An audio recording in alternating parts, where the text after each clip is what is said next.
আসসালামু আলাইকুম সবাইকে। আজকে আমাদের সাথে যুক্ত আছেন মিস্টার শেখ খালিদ রায়হান এবং সিমি লায়লা দম্পতি।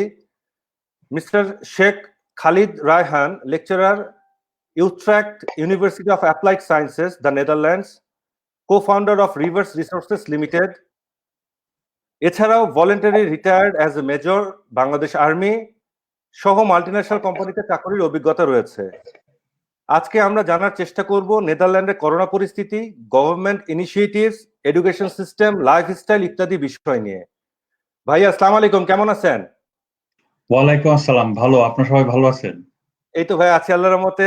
সিমি, তোমার ও বাচ্চাদের সময় কেমন কাটছে একটু বলো। আমরাও বেশ ভালো আছি, বাচ্চাদের সময়ও খুব ভালো যাচ্ছে। এই সবাই বাসায় বসে একটা কোয়ালিটি টাইম যাচ্ছে, বাচ্চারা খেলাধুলা করছে, অনলাইনে পড়াশোনা করছে, ভালোই যাচ্ছে সব মিলিয়ে আলহামদুলিল্লাহ। আলহামদুলিল্লাহ। ভাইয়া, নেদারল্যান্ড সম্পর্কে একটু কিছু আমাদেরকে বলেন, ওখানকার মানুষজন, কালচার, এটা নিয়ে একটু আমাদেরকে শেয়ার করেন প্লিজ। আচ্ছা, ইন্টারেস্টিং কোশ্চেন। নেদারল্যান্ডের মানুষ, কালচার, এটা তো ইউরোপ ওয়েস্টার্ন ইউরোপের একটা কান্ট্রি, ছোট একটা দেশ, বাংলাদেশের চাইতে 1/3 আয়তনে। দেশের লোক সংখ্যা সব মিলিয়ে 1,80,00,000-এর মতো। আচ্ছা। আর এখানে এদের 12টা প্রভিন্স দিয়ে ভাগ করা। আমরা যে প্রভিন্সে থাকি, এখানে প্রভিন্সের নাম হচ্ছে লিমবার্গের দুটো সিটি, একটা ভেনলো, একটা মাস্ট্রিক্ট। তো এটা জার্মান বর্ডারের কাছে। তো আমরা ভেনলো শহরে থাকি, আমার বাড়ি ভেনলো শহরে। আর লোকজনের ব্যাপারে, এটা জাস্ট কান্ট্রি সম্পর্কে ধারণা দেওয়া যে আমরা জার্মানির বর্ডারের কাছে থাকি, তো থাকি নেদারল্যান্ডে, কিন্তু সুযোগ সুবিধা নেই দুই দেশেরই। গাড়ির তেল কিনি জার্মানি থেকে, গ্রোসারি করে জার্মানি থেকে, থাকি নেদারল্যান্ডে, কারণ ওখান থেকে দাম কম। আর এটা একটা ভৌগোলিক অবস্থানের কথা বলা। আর যদি মানুষের কথা বলি, যে কালচারালি খুব ওপেন মাইন্ডেড, অসম্ভব পরিশ্রমী এবং খুব ইনোভেটিভ চিন্তা। নেদারল্যান্ড কিন্তু সারা বিশ্বে এখন সাস্টেনেবিলিটি এবং ইনোভেশনে তারা পায়োনিয়ার।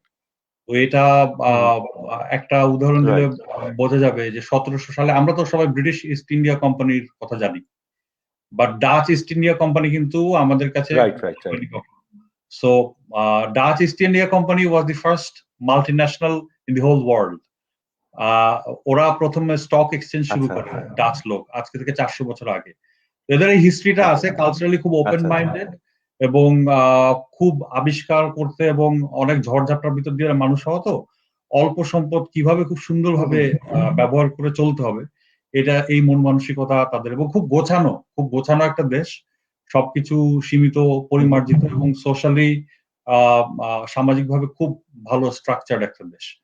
আর যদি বলতে হয় যে ওদের আপনার এই ওপেন মাইন্ডনেস এর কারণেই তাদের অর্থনীতিতে আমাদের মতো বিদেশিদের তারা একটা প্রোগ্রাম রেখেছে, হাইলি স্কিলড মাইগ্রেন্ট, শিক্ষিত লোক ওখানে যাবে, তারাও একটা লাইফস্টাইল পাবে এবং ইকোনমিতে, অর্থনীতি তারাও অংশগ্রহণ করবে।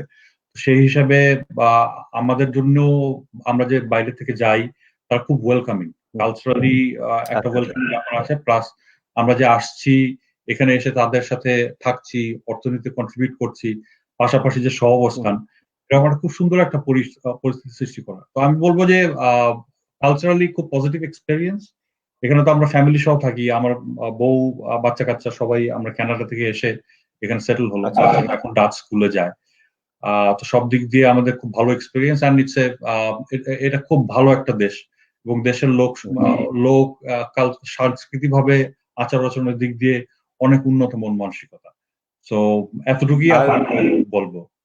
ঠিক আছে ভাইয়া, আপনাদের নেদারল্যান্ডের একটা জিনিস সবচেয়ে ইন্টারেস্টিং ভাইয়া, যে ওখানে আমার কিছু বন্ধু আছে বা আমাদের কলিগ বলেন বা আমাদের বাইং এন্ডে যারা আছে, ওখানকার কুকিজটা আমরা খুব মিস করি। আমি যখনই আসি, আমি 15 কেজি আমার মানে কাঁধের ব্যাগের মধ্যে অন্য কিছু ঢুকাই না, শুধু কুকিজ ঢুকাই।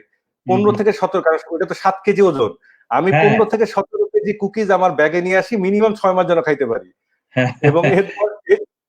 এবং ইন্টারেস্টিং হচ্ছে, ওইখান থেকে যদি কেউ আসে, যখন আমি চাকরিরত ছিলাম, আমার জন্য তারা স্পেসিফিক্যালি মিনিমাম 2টা কুকিজের প্যাকেট নিয়ে আসবে এবং আইসা ফার্স্ট কথা, সাইমন ইটস ফর ইউ।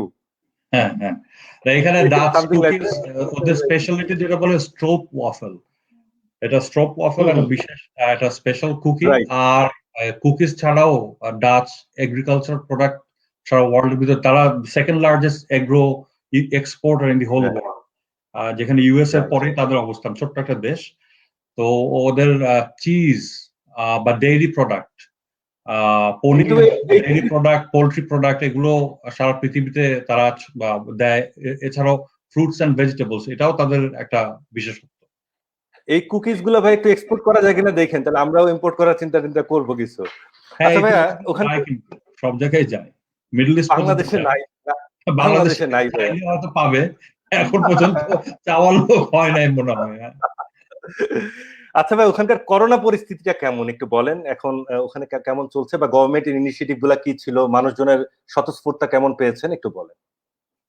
না, করোনা নিয়ে আসলে তো আমার মনে হয় না নতুন কোনো তথ্য এই মুহূর্তে দেওয়ার আছে। এটা সমস্ত ইউরোপিয়ান দেশের মতোই এখানেও পরিস্থিতি, বাট ডাচ কালচারটা হচ্ছে পরিসংখ্যানের কালচার। ওরা সবকিছু হিসাব করবে, হিসাব করে তারা ডিসিশন নিয়ে দেখবে যে কোনটা লজিক্যাল। তো তারা যেটা করেছে যে আমরা এখানে ইন্টেলিজেন্ট লকডাউন বলছি, যে লোকজনকে রেসপন্সিবিলিটি দেওয়া যে লকডাউন বলে হবে না, রেসপন্সিবিলিটি তোমার, সুস্থ থাকার চিন্তা চেতনা আমাদের নিজেদের। সো গভর্নমেন্ট বলে দিয়েছে স্কুল কলেজ হয়তো সীমিতভাবে বন্ধ থাকবে, ব্যবসা বাণিজ্য সীমিত আকারে চলবে, বাট তোমাকে নিজের টেক কেয়ার নিজে করতে হবে। এবং এটার পিছনে খুব সুন্দর ওরা 3টা সিনারিও, প্রধানমন্ত্রী, এখানকার প্রধানমন্ত্রী মার্ক রুতে যখন উনি ভাষণ দেন, প্রতি মাসে এটা আপডেট হচ্ছে খুব সুন্দরভাবে, সমস্ত দেশের লোকজন একই ইনফরমেশন পাচ্ছে, কোথাও কোনো ঘাটতি নেই। ওরা 3টা সিনারিও ডিপিক্ট করেছে যে আমাদের তাদের হসপিটালে কি ধরনের ফ্যাসিলিটি আছে, কতগুলো ভেন্টিলেটর আছে, এবং সিনারিও 1 এতগুলো ভেন্টিলেটর আছে, x number of ventilator against আমি যদি এই স্কুল কলেজ এভাবে ছেড়ে দিয়ে রাখি তাহলে আমার এতগুলো লোক হয়তো আক্রান্ত হতে পারে। সিনারিও 2 আমি যদি আরো একটু ছাড় দিই তাহলে কতগুলো লোক আক্রান্ত হতে পারে। ওরা এই কম্বিনেশন করে দেখেছে যে তাদের যে অ্যাভেলেবল ফ্যাসিলিটি, সেটাকে যদি তারা ইতালি বা ফ্রান্সে যেটা হয়েছে যে ফ্যাসিলিটির বাইরে লোক চলে গেছে, চিকিৎসা পাচ্ছে না, সিনারিও 2 তে যাই, একটা সিনারিওর কথা বলছি যে এই সিনারিওতে গেলে আমাদের এক্সপেক্টেড হিসাব অনুযায়ী এত লোক করোনা আক্রান্ত হবে এবং তাদের ভিতরে এত পার্সেন্টেজ আইসিইউতে লাগবে, যেটা আমরা ট্রিট করতে পারবো। তো ওরা ওভাবে করে লকডাউন এবং ওই হিসাব অনুযায়ী লকডাউন বা স্ট্র্যাটেজি যেটা বলেন স্কুল কলেজ বন্ধ রাখা, সেই হিসেবে নিচ্ছে, এবং ওই হিসাবটা 100% সাকসেসফুল। যে ওই অনুযায়ী এখন পর্যন্ত এই ইন্টেলিজেন্ট লকডাউনের কারণে আক্রান্ত তো হচ্ছেই, বাট এটা কিন্তু হসপিটাল বা স্বাস্থ্য সেবার যে কাঠামো আছে তার বাইরে ওরা যেতে যায়নি। এটা আমি বলবো যে ছোট দেশ হিসেবে খুব ইউনিকলি তারা হ্যান্ডেল করেছে। করোনার ডেথ রেট, এটা নিয়ে তো কারো কোনো কিছু করার নেই, কারণ রোগের কোনো চিকিৎসাই নেই। এটা কিভাবে করে রোগীর টেক কেয়ার করা, বাট মারা গেছে অ্যারাউন্ড 5,000-এর মতো লোক আজ পর্যন্ত। 11% হচ্ছে মর্টালিটি। আর মারা যাওয়ার পিছনে কারণ হচ্ছে এই দেশের লোকজনের আয়ু অনেক বেশি। সাধারণত দেখা যায় যে 70 বছর বয়সে ওরা চিন্তা করে যে 70 বছর বয়সে যদি কেউ মারা যায়, বলবে যে তো অল্প বয়সে মারা গেল। তাদের লাইফটাই শুধু, জনসংখ্যার বিচারে বয়স্ক জনসংখ্যার সংখ্যা অনেক বেশি, যার ফলে ডেথ রেট। বাট দেশ হিসেবে তারা যে এই পরিসংখ্যান নিয়ে যে স্ট্র্যাটেজিটা করেছে, এটা এখন ইউরোপে অন্যান্য দেশের জন্য role model, which is very unique. Scenario plot সেই অনুযায়ী ইয়ে করা। তো ওইভাবে আমি বলবো যে situation is very well managed. আমরা যে শহরটা থেকে ভেনলো, এখানে 2 লাখ লোক বসবাস করে, এখানে সব মিলিয়ে মনে হয় 250 লোকের মতো এখন পর্যন্ত রোগ আক্রান্ত হয়েছে। এই এতটুকু। এমনি ভাই আপনাদের চলাচলকে ফ্রি আছে মোটামুটি এখন, নাকি এখন একটু এখনো চলাচলের উপরে কোনো রেস্ট্রিকশন নেই, চলাচলের উপরে কোনো রেস্ট্রিকশন নেই, বাট যে মনে করছে যে তার বেশি ঝুঁকি আছে সে মাস্ক পরছে, গ্লাভস পরছে, যে মনে করছে যে না ঠিক আছে আমি পারবো সে, বাট কারোর ভিতরে কোনো যে বাধ্যবাধকতা বাইরে যাওয়া যাবে না সেরকম কোনো কিছু নেই। বাট দোকানে আপনি যদি যান দেখবেন যে অটোমেটিক্যালি লোকজন ভিতরে 2-3 মিটার ডিস্টেন্স করে ঘোরাফেরা করছে। দোকানের সমস্ত জিনিসপত্র সব নর্মাল। বাইরে গেলে দেখবেন যে কেউ হাঁটছে, কেউ দৌড়াচ্ছে, normal day to day life আছে, বাট একজনের ভিতরে আরেকজনের অনেক ব্যবধান। এইটার ব্যাপারে সেলফ রেসপন্সিবিলিটি। আচ্ছা, এবার একটু হালকা করি। সিমি, একটু আপনি বলেন ভাইয়ার সাথে কিভাবে দেখা হইলো, পরিচয় হইলো কিভাবে একটু বলেন। আমার থেকে মনে হয় একটা ভাইয়া বেশি ভালো বলবে। একটা ভাইয়া থেকে দিয়ে দে। না, আমাদের 96 সালে আমার প্রথম, আমি তখন আর্মিতে ছিলাম, সেকেন্ড লেফটেন্যান্ট হিসেবে আমার প্রথম পোস্টিং হচ্ছে Okay. ঢাকা ক্যান্টনমেন্ট সেনানিবাসে। হুম, ওই সময় আমি খবর পেলাম যে ওখানে আমার পরিচিতর মাধ্যমে ও আসলে কানাডা থেকে এসেছিল ফ্যাশন শো করার জন্য। তো মডেল আচ্ছা ছিল, আচ্ছা আচ্ছা ফ্যাশন শো করার জন্য আসলো। তো ওই সুবাদে ওই অল্প বয়স, ফোন নাম্বার হুম। নিয়ে আলোচনা। তখন তো ফোনে তখন কথা হতো। তখন তো ফোন, মোবাইল টোবাইল, ইন্টারনেট ছিল কোনো না। কিছু নাই। 96 সালে। তো 1 বছর কথা হওয়ার পরে তারপর দেখা হলো। দেখা হওয়ার পরে তো এইভাবে করে শুরু। প্রথম দেখা হয় ঢাকা শহরেই একটা কাবাব আচ্ছা করে। ও আসলো ওর বাবার গাড়িতে, আমি গেলাম আচ্ছা মোটরসাইকেল। সেকেন্ড আচ্ছা লেফটেন্যান্ট আচ্ছা সবাই একটা মোটরসাইকেল চালায়, একটা স্ট্যাটাস।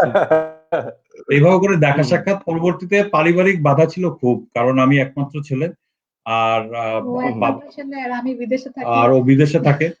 তো এই দিক দিয়ে আমরা পরবর্তীতে দেখা হওয়ার পরে 96 থেকে 2001 পর্যন্ত 5 বছর আমরা লং ডিস্টেন্স রিলেশনশিপ, যেটা যে ও কানাডায় আচ্ছা আর আমি দেশে। আমি দেশে বলতে আমি বলবো যে আমি ইনফ্যান্ট্রি অফিসার ছিলাম, তো চট্টগ্রাম হিল ট্র্যাক্সের পোস্টিং, তো এখানে পোস্টিং সেখানে পোস্টিং, কোনো ঠিক ঠিকানা নেই।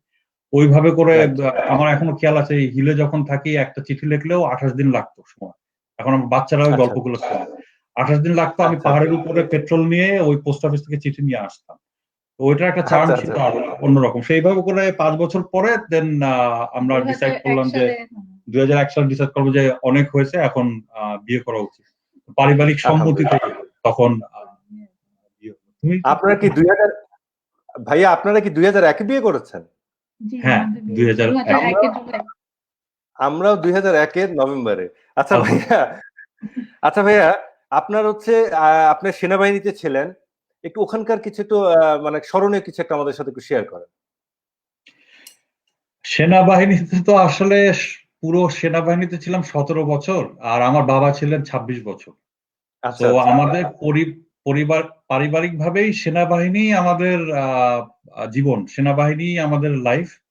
আর হুম, আমি আজকে যা করছি, যতটুকু বাইরে যা আমার অবস্থা, এটার আমি বলবো যে পুরোপুরি কৃতিত্ব সেনাবাহিনীর যে ট্রেনিং সেখান থেকে। হুম, আর অনেক স্মৃতি তো বলে বোঝানো যাবে না। একটা মানে অনেকগুলো স্মৃতির ভিতরে একটা বিশেষ স্মৃতি মনে পড়ে যখন আফ্রিকায় যখন যাই। এটা আচ্ছা একটা আচ্ছা যুদ্ধ পরিস্থিতির ভিতরে হুম হুম captain young captain Ivory Coast নামে একটা জায়গায়, আইভরি কোস্টের নাম শুনছেন কিনা জানি না। তো ওখানে হ্যাঁ, আপনার এলাকার লোকের সাথে খুব পরিচিত হয়ে গেল। ওরা দূরে যায়, মানে দূরে গ্রামে আমরা যখন পেট্রোলে যাই তখন ওদেরকে সাহায্য দেই। ম্যালেরিয়া, প্রচুর ম্যালেরিয়া রোগ আক্রান্ত লোক।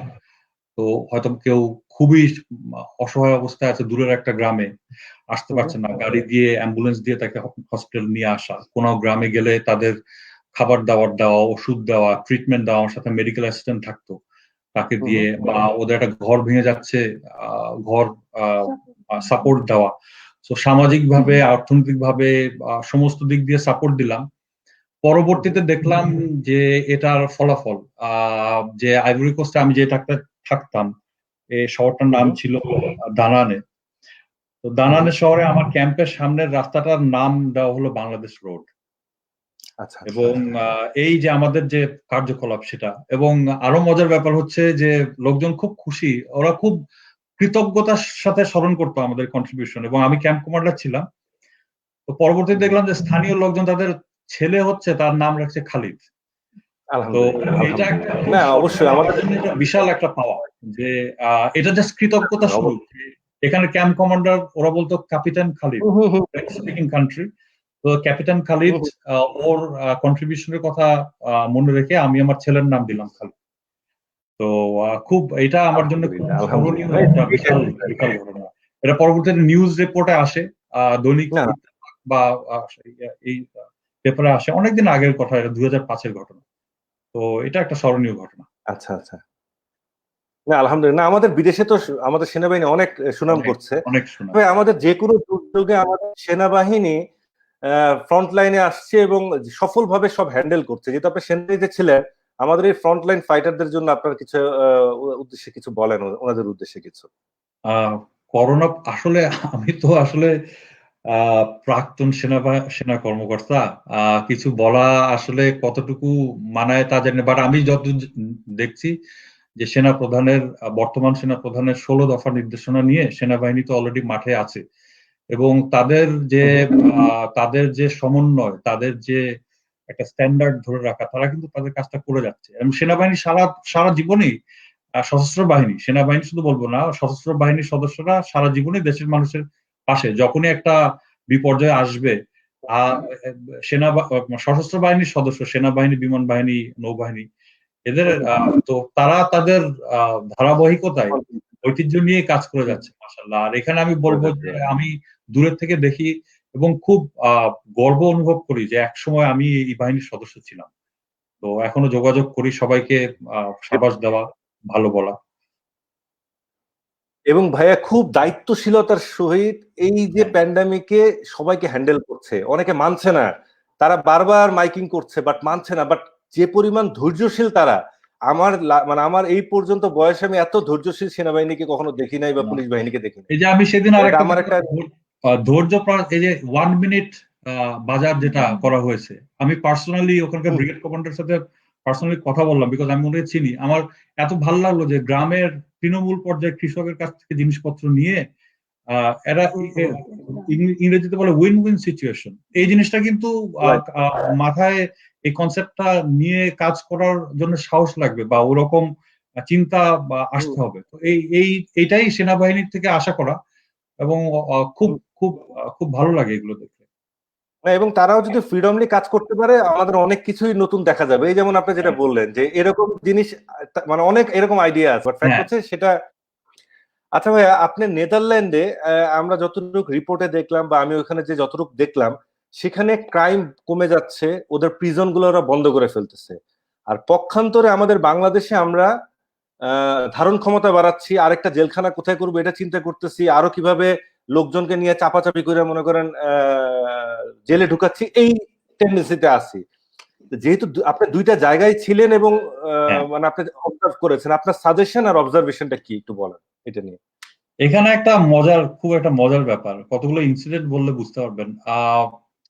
এই দেশটার মন মানসিকতা কালচারালি হচ্ছে রেসপন্সিবিলিটি বা নিজস্ব দায়িত্ববোধ নিয়ে চলার উপরে।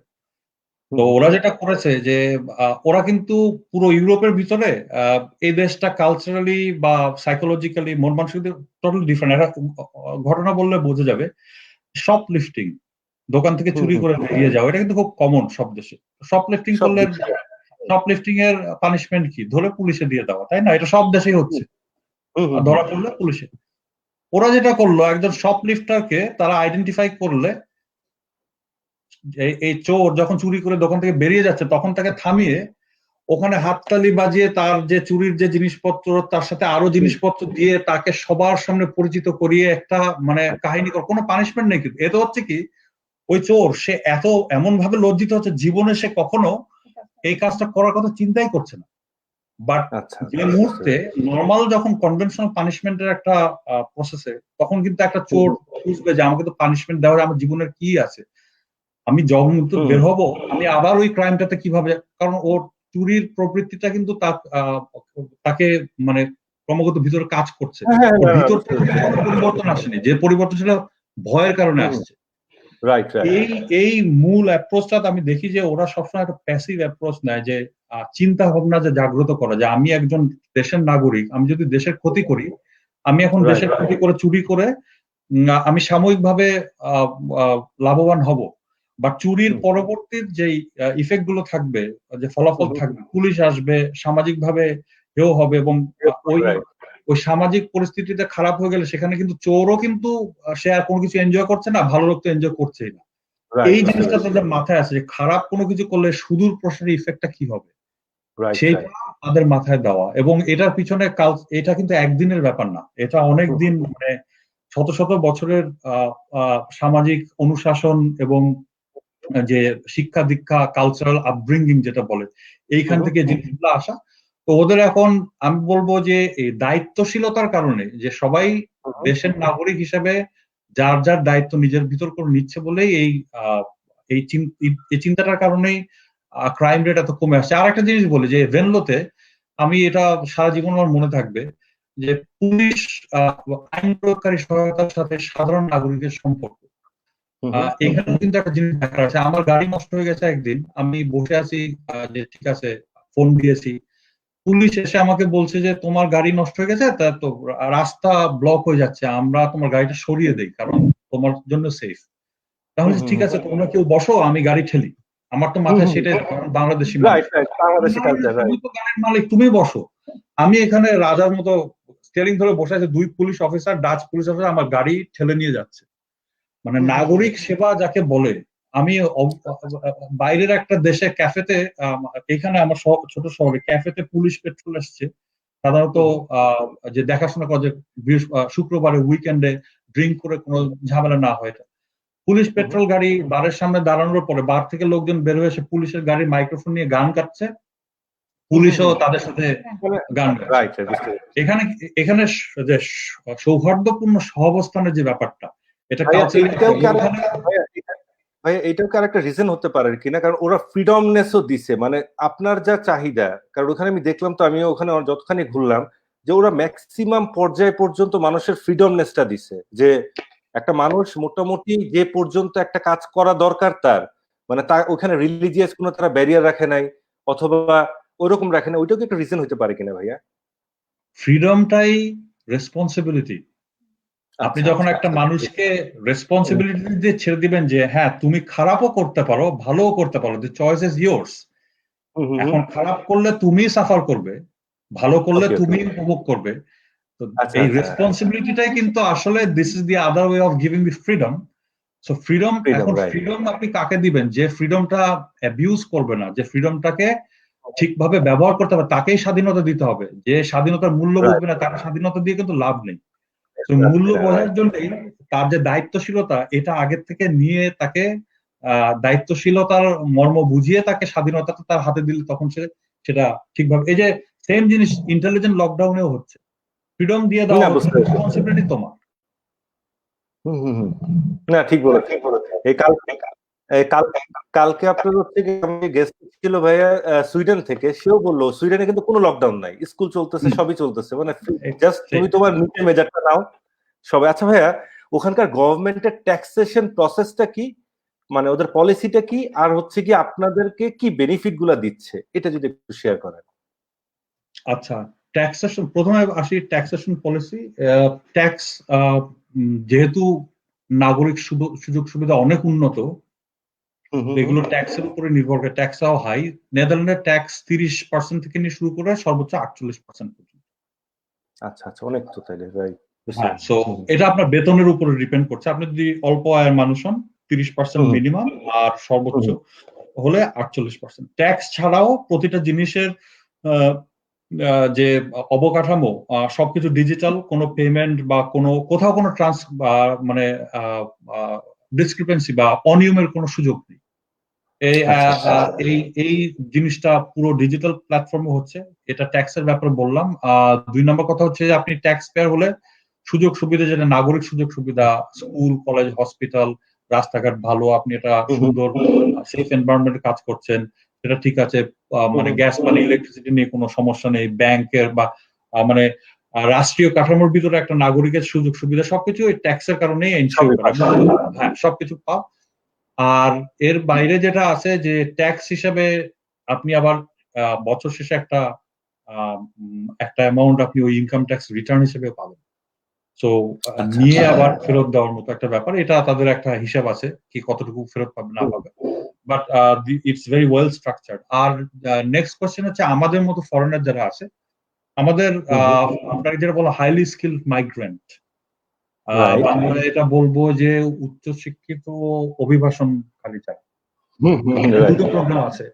একটা প্রোগ্রাম হচ্ছে, ওরা কিন্তু এটা ব্যাপারে খুব স্ট্রিক্ট, তারা এনশিওর করেছে যে যারা এসে এই দেশে থাকবে তারা, তাদের একটা মিনিমাম কোয়ালিফিকেশন আছে, মিনিমাম একটা যোগ্যতা থাকবে, এবং তাদের চাকরির বেতনও নির্ধারণ করে দেওয়া যে এই বেতনের নিচে চাকরিতে যাওয়া যাবে না, এবং সেই স্যালারি কিন্তু হাইয়েস্ট ব্লকের স্যালারি, যাতে আপনি নিজেও ভালো থাকতে পারেন এবং দেশের অর্থনীতিতে কন্ট্রিবিউট করতে পারেন। ভেরি তো গুড। এখানে দুই ধরনের প্রোগ্রাম আছে, একটা হচ্ছে হাইলি স্কিলড মাইগ্রেন্ট, যে দেশের বাইরে থেকে আসবে, হুম হুম যেহেতু ইউরোপের ভিতরে সেই স্কিল সেট নেই, যেরকম আইটি হুম বা কুকিং এক্সপেরিয়েন্স, বা একজন হুম হুম আর্টিস্ট যার হুম এক্সপার্টিস নেদারল্যান্ডে বা ইইউ রিজিয়নের ভিতরে নেই, তো তাকে ওকে বাইরে থেকে রিক্রুট করে নিয়ে আসা হচ্ছে, সেটা একটা হাইলি স্কিল মাইগ্রেন্ট এক ধরনের। আর একটা হাইলি হুম স্কিল মাইগ্রেন্ট হচ্ছে আমার মতো, যারা উচ্চ শিক্ষিতার জন্য এখানে এসেছি, আসার পরে এখানে হুম আমাদেরকে চাকরির সময়সীমা বা লিমিট বেঁধে দেওয়া হয়েছে যে এইভাবে করে জব নিতে হবে এই কোম্পানিগুলোতে। তো সেটা হচ্ছে আর একটা মাইগ্রেন্ট, যে আমরা দেশের ভিতরে এসে চাকরিতে জয়েন করেছি, বাইরের থেকে আচ্ছা নিয়ে আসা আচ্ছা, হয়নি, দেশের ভিতরে। তো দুটোর ভিতরে বুঝতে পেরেছি। পার্থক্য হচ্ছে যে বাইরের থেকে যারা আসে, যাদেরকে দেশের বাইরে থেকে রিক্রুট করে চাকরি দিয়ে অলরেডি নেদারল্যান্ডে নিয়ে আসা হচ্ছে, তাদের জন্য হুম হুম একটা বেনিফিট আছে, এটাকে বলা হচ্ছে যে 33% রুল। মানে তাদের হুম ইনকাম ট্যাক্স, তাদের সবকিছুর ভিতরে 33% একটা ছাড় দেওয়া হবে, এবং এই ক্যাটাগরির লোকরা আরো বিভিন্ন ধরনের প্রিভিলেজ এনজয় করেন, যেরকম ব্যাংক লোনের ক্ষেত্রে, বা আপনার হুম ড্রাইভিং লাইসেন্স এখানে একটা বড় ব্যাপার। তো ড্রাইভিং হুম হুম, লাইসেন্স পরীক্ষা দিতে হবে না, সরাসরি আপনি বাংলাদেশি ড্রাইভিং লাইসেন্সে কনভার্ট করে নিতে পারবেন, এই ওকে। ধরনের। আর আমাদের মতো যারা আমরা এই দেশে এসে টাকা খরচ করে পড়ালেখা করে দেন চাকরি করে করছি, আমাদের হুম, জন্য নর্মাল সিটিজেনের যে সুবিধা সেটাই। এবং নর্মাল আচ্ছা সিটিজেন এবং আমাদের ভিতরে ট্যাক্স পেয়ার হিসেবে আমাদের পার্থক্য খুব কম। আমি বলবো একটাই পার্থক্য, যে সিটিজেন হওয়ার আগ পর্যন্ত আমি ভোট দিতে পারছি না, আর নর্মাল সিটিজেন হুম, সে ভোট দিতে পারছে। বাট আচ্ছা আচ্ছা, as a hmm tax hmm pair সমস্ত ধরনের বেনিফিট, সব হুম, ধরনের রাখতে বেনিফিট পারছি। সবার জন্য সমান। আচ্ছা আচ্ছা। আচ্ছা ভাই, এখানে এই যে যেটা আমরা একটু ক্রাইম নিয়ে আগে একটু কথাটা বললাম, যেমন ওখানকার ড্রাইভারের নাম কি ছিল, ম্যাক না মাইক, আমার ঠিক মনে নাই। ও রেগুলারই আমাকে ড্রপ করতো, আবার নিয়ে যেত। হুম ও হুম যেমন আমাকে ওকে আমি জিজ্ঞেস করলাম যে তুমি কিভাবে তোমার লাইফ লিড করছো, তো বললাম আমি একটু দূরে থাকি, আমার টোটাল মান্থলি খরচ 1500 বা সামথিং ইউরো, এবং আমি প্রতিদিন গাড়ি চালাচ্ছি, আমার লাইসেন্সটা আমি ঢুকাচ্ছি, আমি কত আর্ন করতেছি গভর্নমেন্ট জানতেছে, এবং গভর্নমেন্ট ট্যাক্স টুক্স কেটে নিচ্ছে। জি যদি জি কোনো কারণে আমি 1100 ইউরো আমার মান্থলি আর্ন হয়, 400 ইউরো গভর্নমেন্ট অটোমেটিক্যালি ওইটা আমার করবে। করে। তাইলে দেখেন, মানে বাংলাদেশে নর্মালি ড্রাইভারদের কি হয়, নিয়ে গাড়ি তেল চুরি করে, মনে করেন আপনি গাড়িটা ছাড়বেন, কি করবে, সুন্দর মতো ফাঁক দিয়ে কোন সময় একটা পাইপ লাগাই দিয়ে আপনার গাড়ির মনে করেন 50 লিটার তেল নিচ্ছেন, দেখবেন 20 লিটার নাই। অথবা গাড়ি গ্যারেজে দিচ্ছেন, দেখবেন যে আপনার কি হয়েছে, যে শুধুমাত্র হয়তো দুইটা ছোট ছোট পার্টস লাগালে হয়তো, ওখানে 50,000 টাকার একটা বিল করছে, 10,000 টাকা ওই যে মানে যে গ্যারেজ ওই ও নিছে, আর বাকি 30,000 টাকার পকেটে। মানে আমি বলতেছি বাংলাদেশে আসপেক্টটা, মানে এইগুলোও কিন্তু একটা জিনিস আসলে একটু চিন্তার বিষয় আছে ভাইয়া, মানে আপনার কি মনে হয় এখানে সেটা এখানে একটু জাস্ট। এটা অবশ্যই চিন্তার বিষয়। আপনি একটা জিনিস আমি বলি, যে ওই ড্রাইভারটার সাথে আপনি কথা বলেছেন যে ওর বেতন ভাতা সেটা, আপনি যদি আরেকটু বেশি যান, আপনি হুম যদি হুম, দেখেন যে ও কিন্তু ড্রাইভার বলে আমরা যে ড্রাইভার বলতে বাংলাদেশি পার্সপেক্টিভে যে জিনিসটা বুঝি, এখানে কিন্তু সেটা না। না না না, রাইট রাইট ক্যাব চালাচ্ছে কিন্তু তার সোশ্যাল স্ট্যাটাসে কিন্তু ড্রাইভার না, সে হচ্ছে চাকরিজীবী। রাইট চাকরি আছে কিনা সেটা হচ্ছে কথা। There is nothing called odd job বলে কোনো কিছু রাইট। নেই। চাকরি আর চাকরি। আমি ইন্টারেস্ট দেখেছি ইউনিভার্সিটিতে আমার প্রফেসর, তার কিন্তু আলু ভাজি বিক্রি করার দোকানও আছে, পার্ট টাইম সে আবার প্রফেসরই করছে। Right right. আর ইন্টারেস্টিং ভাবে বলি, আমি যখন লাগেজটা নিয়ে এয়ারপোর্ট থেকে গেলাম, তা আমি ভাবছি মনে হয় লাগেজটা অ্যাটলিস্ট সে আমার হোটেলের গেট পর্যন্ত আগাই দিবে, দেখি হোটেলের বয়ও দাঁড়ায় আছে, ও দাঁড়ায় আছে। তা আমি অনেক করে একটু চিন্তা করলাম, মানে আমি কি ভুল কিছু এক্সপেক্ট করতেছি কিনা। পরে আমি বুঝলাম এরা দুইজনে আমার একটু পাত্তাই দিতেছে না, মানে তুমি ফরেনার বা হোয়াট এভার, বাট এটা আমাদের কাজ না, it's your bag, you have to take it. মানে নেদারল্যান্ড আমি এতটুকু বুঝছি, কারণ হোটেলের যে দেখলাম যে দারোয়ান দাঁড়ায় আছে স্ট্রেট, এটাও দাঁড়ায় আছে। না আচ্ছা, এখানে এবার খুব ওটা যেটা বলে ফ্ল্যাট হায়ারার্কি, এটা মানে কালচারালি পাওয়ার ডিস্টেন্স খুব কম, নাগরিকের ভিতরে নাগরিক থেকে নাগরিকের পার্থক্য খুব কম। তো ট্যাক্সি চালক বা সে বাইরের একটা সায়েন্টিস্ট হোক বা একটা প্রধানমন্ত্রী হোক, ডাচ প্রধানমন্ত্রী আমি দেখেছি কিনা আমি জানি না, যে কফি ফেলে দিয়ে ওখানেই ঝাড়ু নিয়ে, ক্লিনারের কাছে ঝাড়ু নিয়ে কফিটা পরিষ্কার করা, না বাইসাইকেলে না, করে ওনারা কাজে যাচ্ছেন। রাইট প্রধানমন্ত্রী যে বাইসাইকেলে করে কাজে যাচ্ছেন, ওই জন্য কোনো ট্রাফিক লাইট বা কোনো কিছু চেঞ্জ হচ্ছে না, বা তার কোনো প্রোটেকশন বা প্রোটোকল কোনো কিছুই নেই। দেখলে নিজের মতো দেখলে বোঝার উপায় নেই যে এটা এটা প্রধানমন্ত্রী। তো ওদের এটা আসলে কালচারালি একটা ব্যাপার, মন মানসিকতার একটা ব্যাপার আছে। খুব খুব মজার একটা ইন্টারেস্টিং সিচুয়েশন। আর আরেকটা ইন্টারেস্টিং ভাই, আমি 2016-তে গেলাম, আমি যখন ওদের সাইকেল লেনটা দেখেছি, কারণ আমার তো এর আগে ইউরোপে যাওয়ার সৌভাগ্য হয় নাই। আমি 2016-তে আমার জীবনে প্রথম, এর আগে মালয়েশিয়া গেছি, সিঙ্গাপুর এইসবে গেছে, বাট ইউরোপে আমার 15-16 আমার প্রথম ওইদিকে যাওয়া। তা আমি যখন সাইকেল ট্র্যাক দেখলাম, আমি চিন্তা করলাম আমাদের যারা 30-40 বছর আগে যারা দেশটা শাসন করছে তারা তো অনেকবার গেছে, তখন আমাদের ঢাকা শহরের ডেন্স পপুলেশন অত ছিল না, রাস্তাঘাট খালি ছিল। এগুলো তো জাস্ট ম্যাটার অফ মাইন্ডসেট। মানে আমার প্রথমে যে মনে একটা বকা আসছে ওদের জন্য, যে আমরা তো এখন যে যদি বুঝি, তোমরা 30 বছর আগে এসে এটা কেন বুঝো না, it's very important thing for our country. আপনি যদি এদের দেশের ইতিহাসটা দেখেন, আমি বাইসাইকেল নিয়ে একটু সামান্য একটু পড়াশোনা করার সুযোগ, আপনার মতো আমারও প্রথম ইন্টারেস্ট ছিল যে এটা কিভাবে হলো, জিনিসটা আসলে সেকেন্ড ওয়ার্ল্ড ওয়ারের পরে কিন্তু দেশটার অবস্থা খুব খারাপ ছিল। হ্যাঁ, অর্থনৈতিক মন্দা গেছে, দুর্ভিক্ষ গেছে, এরপরে 1953 সালে এক রাতের ভিতরে মারা গেছে 2500 লোক বন্যায়, এরকমও হয়েছে। সেইখান থেকে আজকে দেশে তাদের বাইসাইকেলে যে রোড অ্যাক্সিডেন্ট, যে রোড ফ্যাটালিটি ছিল, প্রতি বছর 28 থেকে 30,000 লোক বাইসাইকেল চালাতে যে মারা যেত। এটা 1970 সালের ঘটনা বলছি। 74 সালে বড় একটা বিদ্রোহ হয় এবং তারপরের থেকে এই জিনিসটা, এদের কিন্তু প্রথম থেকেই যে বাইসাইকেল লেন এভাবে করে না, তারা রাস্তা ডিজাইন করেছে, বাইসাইকেল লেন আলাদা করেছে, এবং 74 সাল থেকে নিয়ে শুরু করে 20 বছরের ভিতরে 1994 সালে দেখা গেল যে 28,000 লোক প্রতি বছর যে মারা যেত, সেখান থেকে মাত্র 200-250 লোকে মারা যাচ্ছে, এটাতে নেমে এসছে। এবং ওইখান থেকেই তাদের, এবং এখন এটা নেদারল্যান্ডের bicycle road has become global model. এখান থেকে ডেনমার্ক, সুইডেন, সমস্ত দেশ। সো এবং এটার পিছনে কিন্তু অনেক ঘাম, অনেক বিদ্রোহ, অনেক মিছিল, অনেক লোকের মারা গেছে, তারপরে এই জিনিসটা হয়েছে। বাট ওরা যেটা করেছে যে তারা নাগরিকদের ফিডব্যাকটা নিয়ে এটা কিভাবে দেশের উন্নয়নে কাজে লাগানো যায়, এটা প্রথম থেকেই তাদের চেষ্টা। এই যে 53 সালে একদিনে ভিতরে যে 2500 লোক মারা গেল বন্যায়, ওখান থেকে কিন্তু আজকে যে ডাচ হাইড্রো অ্যাডমিনিস্ট্রেশন, যেটা এখন নেদারল্যান্ড থেকে আমেরিকাতে এই টেকনোলজি এক্সপোর্ট যাচ্ছে, এটা তো বদ্বীপ, আমাদের মতো বদ্বীপ, আমাদের দেশেও যাচ্ছে। সারা পৃথিবীতে ওরা নদী শাসন কিভাবে করতে হবে সেটা তারা এখন তারা মানে দে আর দি লিডার। হ্যাঁ, এটার সূত্রপাত কিন্তু ওই 53 সালের বন্যা থেকে। তারা এক রাতের ভিতরে বুঝেছে যে আমরা যদি এখন নিজেদেরকে প্রোটেক্ট না করি, এই বন্যা হতে থাকবে, আমরা এইভাবে করে মারা যাব। তো ওইখান থেকে তাদের টেকনোলজি ডেভেলপমেন্ট। তো প্রতিটা ঘটনা নিয়ে বসে, প্রতিটা ঘটনাকে তারা সেলফ ডেভেলপমেন্টের একটা সুযোগ হিসেবে কাজে লাগান। আর ভাই ইন্টারেস্টিং, আমি যখন সাইকেল হায়ার করতে গেছি, আমাকে বললো $10, 10 ইউরো, 2 ইউরো ফর সম্মত ইন্স্যুরেন্স। তুমি যদি দুইটা লক করো তাহলে ইন্স্যুরেন্স উইল ক্লেম ব্যাক, তুমি পাবা। আর যদি না একটা লক করো তাহলে তুমি আর পাবা না। আর তোমার পাসপোর্ট দাও। আমি বলছি আমার পাসপোর্ট, তোমার সাইকেলের জন্য আমার পাসপোর্ট রাখবা তুমি, কি বলো? আমি তো ফার্স্টে দিব না। ও নাসর বান্ধব বললো যে না, তোমার পাসপোর্ট ছাড়া I will not rent A bike. তারপরে কি করবো, হোটেলে যাবার পাসপোর্ট এনে ওরে পাসপোর্ট দিলাম, পরে সাইকেলটা দিল। আচ্ছা সিমি, একটু এবার আমাদের যারা দম্পতি আছে, হ্যাঁ, একটু অ্যাব্রোডে যারা দম্পতি গুলো সেটেল হওয়ার সময় তো অনেক চ্যালেঞ্জেস তাদের ফেস করতে হয়। আর যেহেতু তোমার এক্সপিরিয়েন্স আগে কানাডা আছে, তুমি এই কানাডার এক্সপিরিয়েন্সটা বাদ দিয়ে দাও মাঝখান দিয়ে। মনে করো যে তুমি একটা দম্পতি, আচ্ছা ওইটা বাদ, তুমি হচ্ছে গিয়ে একটা দম্পতি নেদারল্যান্ডে সেটেল হয়েছো, কি কি ধরনের ডিফিকাল্টিজ বা চ্যালেঞ্জেস তোমার ফেস করতে হচ্ছে, এবং যারা নতুন যাচ্ছে তাদের জন্য তোমার পরামর্শটা কি? হ্যাঁ, নিজের দেশ থেকে বের হয়ে আসাটা, অন্য জায়গায় সেটেল হওয়াটা, এটা কিন্তু অনেক বড় একটা ব্যাপার না, অনেক বড় একটা মাইন্ডসেট চেঞ্জ করতে হবে এখানে। আমি মনে করি যে কালচারাল ডিফারেন্সটা একটা বড় ফ্যাক্টর।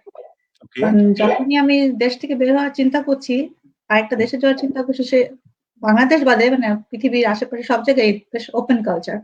তো ওই মাইন্ডসেটটা রাখতে হবে যে আমি যেখানে যাচ্ছি আমার ওখানে সবকিছু অ্যাকসেপ্ট করে নিতে হবে। ওই যে দেশের জিনিস টেনে নিয়ে আমি চিন্তা করছি যে না, দেশে আমার এটা ছিল, ওটা ছিল, এটা আমার সাপোর্ট ছিল, আমার হেল্পিং হ্যান্ড ছিল, আমরা সব ক্ষেত্রে সাপোর্ট পাই। হ্যাঁ, তো ওই স্বাবলম্বী মাইন্ডসেটে ব্যারিয়ার রাখা যাবে না, সোফার যদি বুঝি কোনো রকম ব্যারিয়ার রাখা যাবে না, ওইটা ওপেন থাকতে হবে। আর আমি ওই চ্যালেঞ্জটা নিয়ে বেরোবো তখনই যখন আমি রেডি থাকবো যে না, আমি সবকিছু করতে পারবো। এবং আমার মনে হয় একটা দম্পতির জন্য যেটা হবে, পারস্পরিক যেটা একটা সাপোর্ট, এটা খুব বড় একটা ফ্যাক্টর। মানে আমাদের যেমন একজন আরেকজনের সাপোর্ট ছাড়া আমরা কিছু করতে পারবো না। তো সেরকমই মানে ওই মাইন্ডসেটটা থাকতে হবে একটা ছেলের মধ্যে, যে আমার ওয়াইফ ওখানে যাচ্ছে, ও একা একা সব করবে কেন, পাশে থেকে হেল্প করা যতটুকু সামর্থ্য সাহায্য এখানে আমি করা। একটু অ্যাড করি, যেটা বলা হয়নি, ও আমার ওয়াইফ, সে কিন্তু আমেরিকান একটা মাল্টি ন্যাশনালে অপারেশন ডেটা মডেলিং স্পেশালিস্ট কিন্তু। আচ্ছা তো কাজের ব্যাপারে ও যখন কাজ করে তখন আমি রান্না করি, আমি যখন কাজ করি তখন ও রান্না করছে। 3টা বাচ্চা আমাদের, সকালবেলায় ওরা কিভাবে ব্রেকফাস্ট করবে, স্কুলে যাবে, আসার পরে টিফিন, এই রেসপন্সিবিলিটি না থাকলে। ভাইয়া 96 তো গুগল ছিল না, এই দুইজন ট্যালেন্টেড এক হইলেন কেমনে? মানে ওই সময় তো গুগল ছিল না, তো গুগলে সার্চ করতেন যে একজন এরকম দাও, কারণ ও ট্যালেন্টেড, আপনার ট্যালেন্টেড, এই মিক্সচারটা কম হয়তো না, এটা আল্লাহ মিলিয়ে দেন। আর হচ্ছে জিনিসটা হচ্ছে যে এটা সবকিছু নিজের করে ভাগ্যের একটা ব্যাপার আছে, ডেভেলপ করে নেওয়ার একটা ব্যাপার আছে, সব তো হাতে থাকে না, এটা আস্তে আস্তে করে গড়ে নিতে হয়। বাট ও যেটা বলছিল যে স্বাবলম্বী হওয়া, এটা খুব ইম্পর্টেন্ট।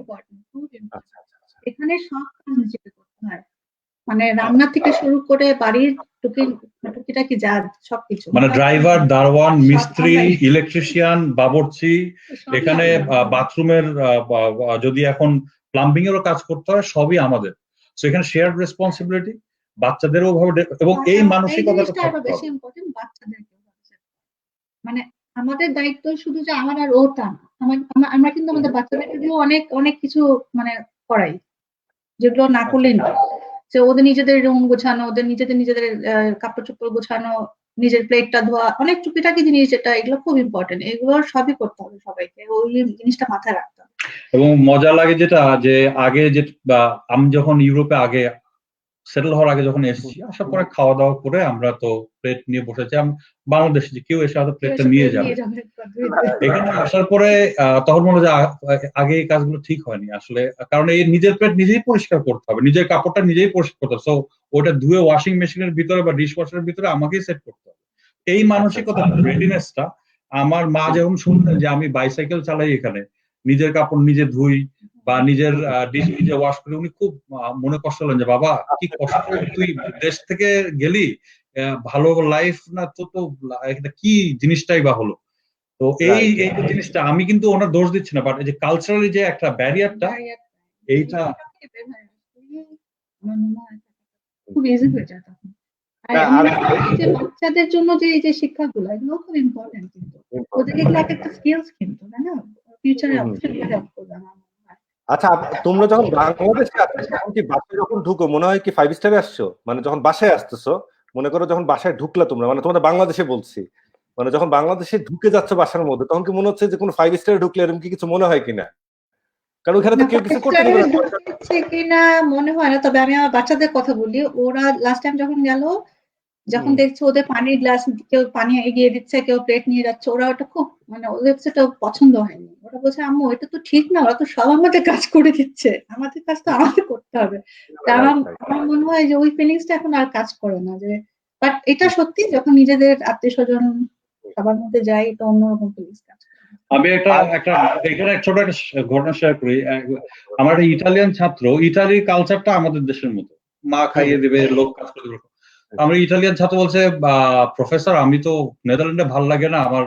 কেন, তোমার পার্থক্যটা কি? বলে যে সে ইংরেজিতে বলছে যে আমি যখন ইটালিতে যাই, I wake up and my day happens for me. তো বাংলাদেশে ওর দিনটা অন্য কেউ এসে ওর দিনটা ওর জন্য করে দিয়ে যাচ্ছে, মা খাইয়ে দিচ্ছে, লোকজন আসে এসে। বাংলাদেশে গেলে আমি ওর কথা আমি খুব এনজয় করি যে, আর এখন মানে আমার ভালো লাগে, কিন্তু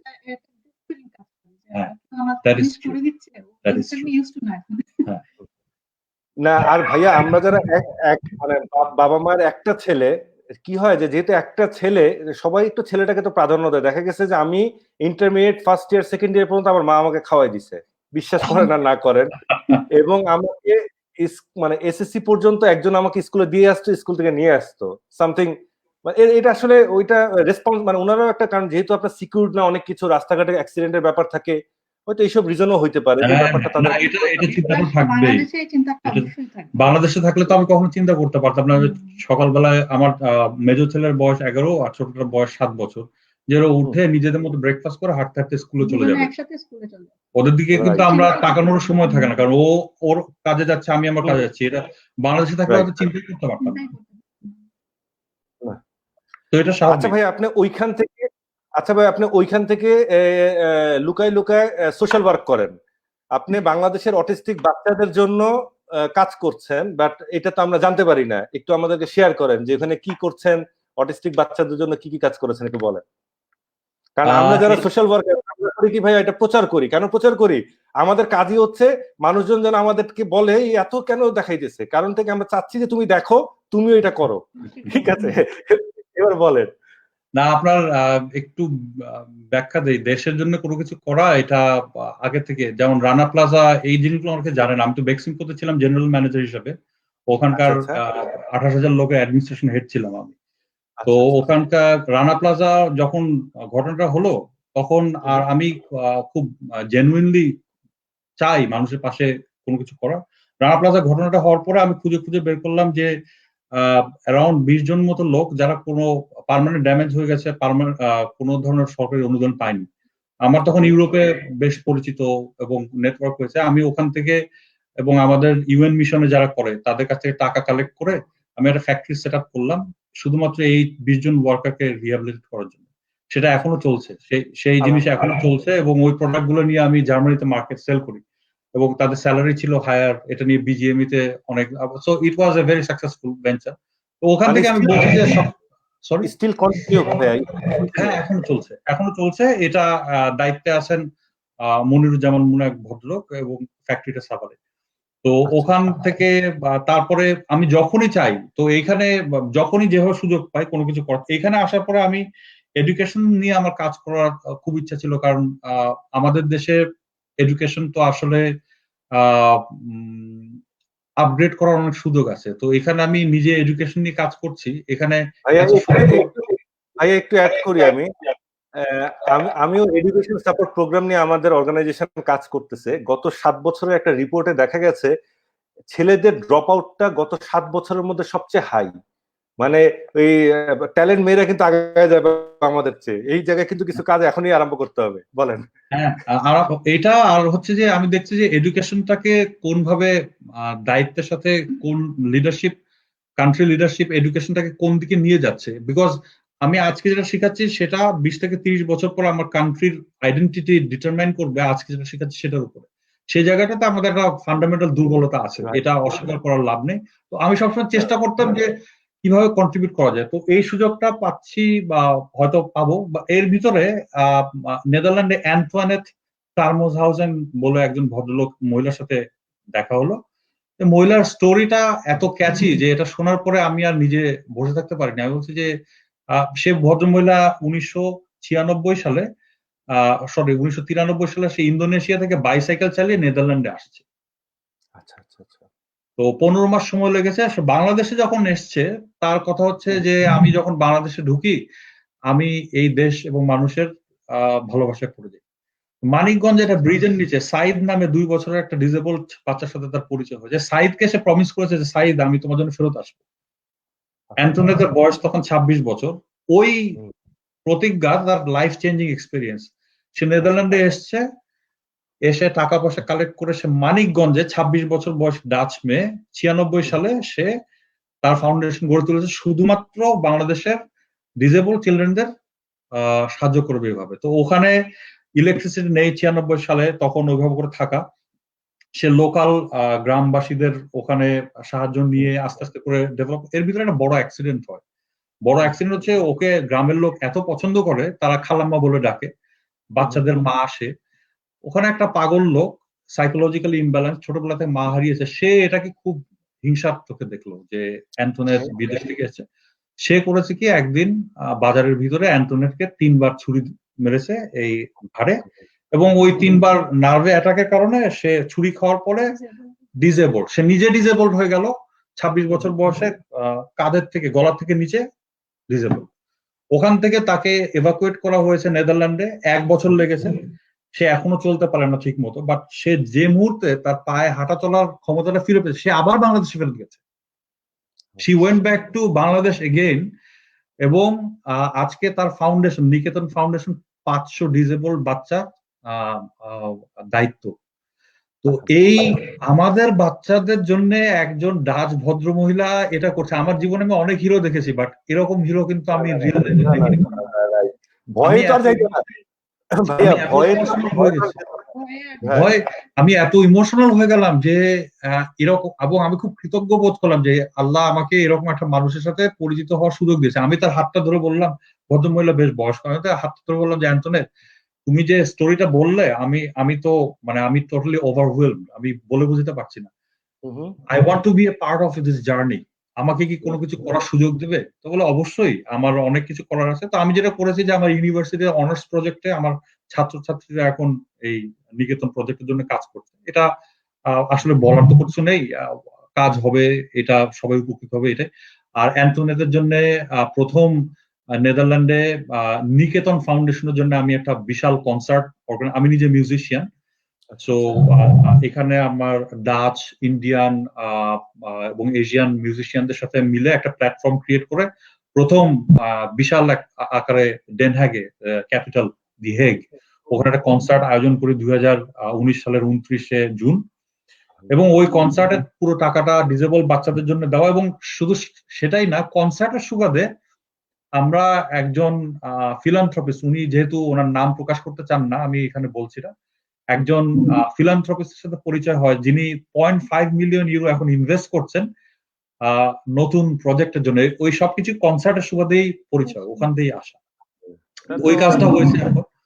তো এই জিনিসগুলো আসলে একটা মানুষের উপকার হবে, তার জীবনে পরিবর্তন আসবে, দূরে থেকে বসে এটা দেখে হৃদয়ের যে আনন্দ, এই আনন্দ তো আসলে ওই জিনিস ক্যামেরা ছবি তুলে পাওয়া যাবে না ভাই। এখানে বলি ভাইয়া, মনে করেন যে আপনার মতো যারা আছে আমাদের ট্যালেন্টেড, যেগুলো হাই স্কিল মাইগ্রেন্ট আছে বা যারা অনেক হায়ার এডুকেশনের জন্য বাইরে গেছেন, ওনারাও কিন্তু দেখা গেছে অনেক কিছু তাদের মাথায় আছে করার জন্য, বাট একটা করার ওয়েটা পায় না। যেমন ধরেন আপনার এই মেসেজটাই যদি 2টা হায়ার স্কিল মাইগ্রেন্টকে সাপোর্ট করে, লাগবে না মনে করেন আরো 500-1000 বাচ্চা কিন্তু উপকৃত হবে। আপনার দরকার নাই এই পুরো 800-850 কোটির ওয়ার্ল্ডকে ক্যাচ করার। মানে আমি জাস্ট আমার ফিলোসফি থেকে বলছি, কারণ আমি যখন এই মানে আমাদের সাপোর্ট প্রোগ্রামে বিভিন্ন বাচ্চাদের জায়গায় যাই, ওদেরকে মাঝে মাঝে আমি আপনার হচ্ছে আমাদের সংগঠন থেকে হচ্ছে গিয়ে একটু রিক্রিয়েশনের জন্য তো চিড়িয়াখানায় নিয়ে যাই, ওদেরকে গিফট টিফট হাবিজাবি এগুলো ব্যবস্থা করে, ওদের পাঠ্যপুস্তক যা যা লাগে, এবং কেউ যদি ফিনান্সিয়ালি কোনো প্রবলেম হয় তাদেরকে বলি,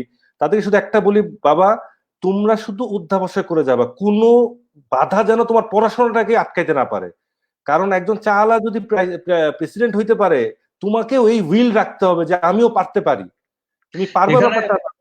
এখানে একটা জিনিস, এখানে আরেকটা জিনিস, আমি এই যে এই কথাটা বললেন না, আমি আপনার কথা বলছি না, আমাদের যে একজন চাওয়ালা যদি প্রেসিডেন্ট হতে পারে, এখানে কিন্তু আমি যদি একটু গভীরভাবে চিন্তা করি, আমি চাওয়ালাকে কিন্তু খুব ভালো চোখে দেখছি না।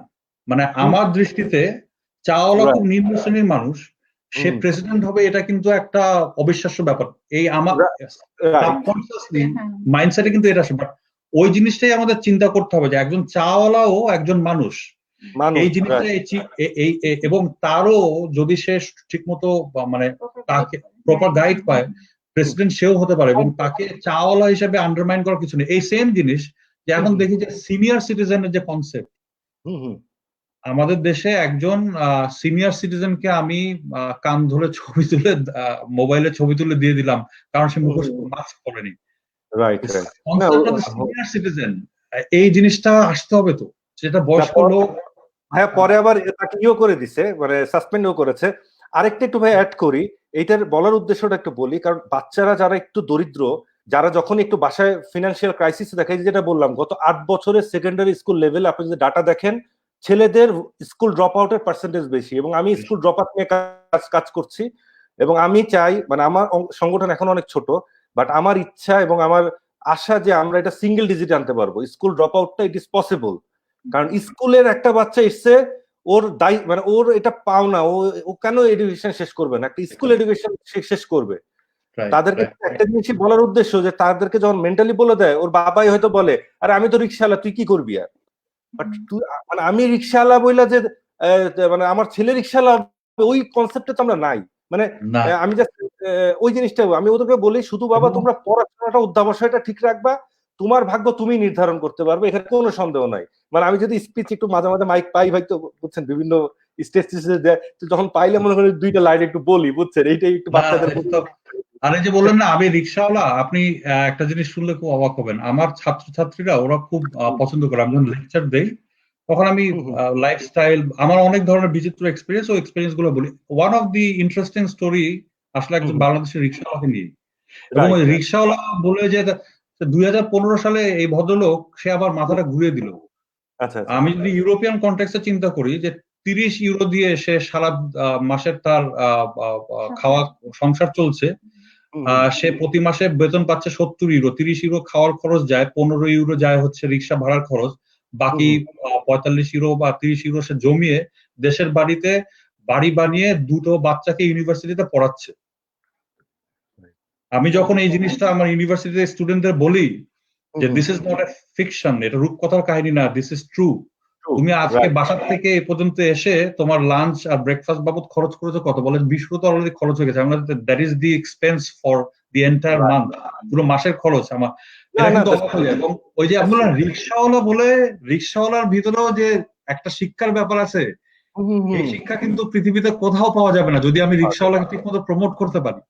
এবং আমার ছাত্রছাত্রীরা সবাই এই রিক্সাওয়ালার ইনসিডেন্টটি সবচেয়ে বেশি পছন্দ করে, যে তুমি যে এই যে এইভাবেও যে একটা চলে সম্ভব, এটা বিশাল একটা মোটিভেশনের ব্যাপার। কিন্তু একটা অল্প আয়ের ভিতরে বাচ্চাকে ইউনিভার্সিটিতে এডুকেশন করাচ্ছে, বাড়ি বানিয়ে ফেলেছে, এটা বিশাল ব্যাপার না। রাইট।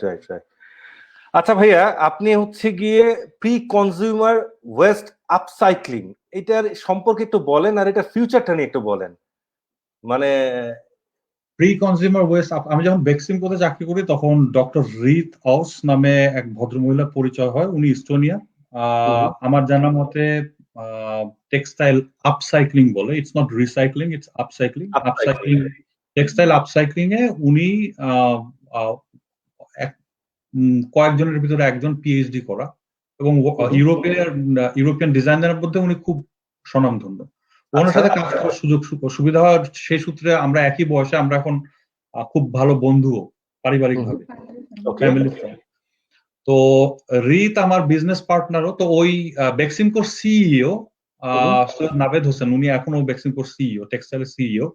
উনি আমাকে খুব কনফিডেন্স নিলেন। আমাকে উনি হয়তো দেখতে পেয়েছেন যে একে দিয়ে কাজ হবে। আর্মি থেকে যখন আমি বেক্সিমকোতে জয়েন করলাম, উনি আমাকে, ওনার কাছ থেকে আমার বিজনেস শেখা। উনি একটা প্রজেক্টের দায়িত্ব দিয়েছিলেন যে দেখো আমাদের ওয়্যার হাউসে প্রচুর পরিমাণে লেফট ওভার জিনিসপত্র পড়ে যায়।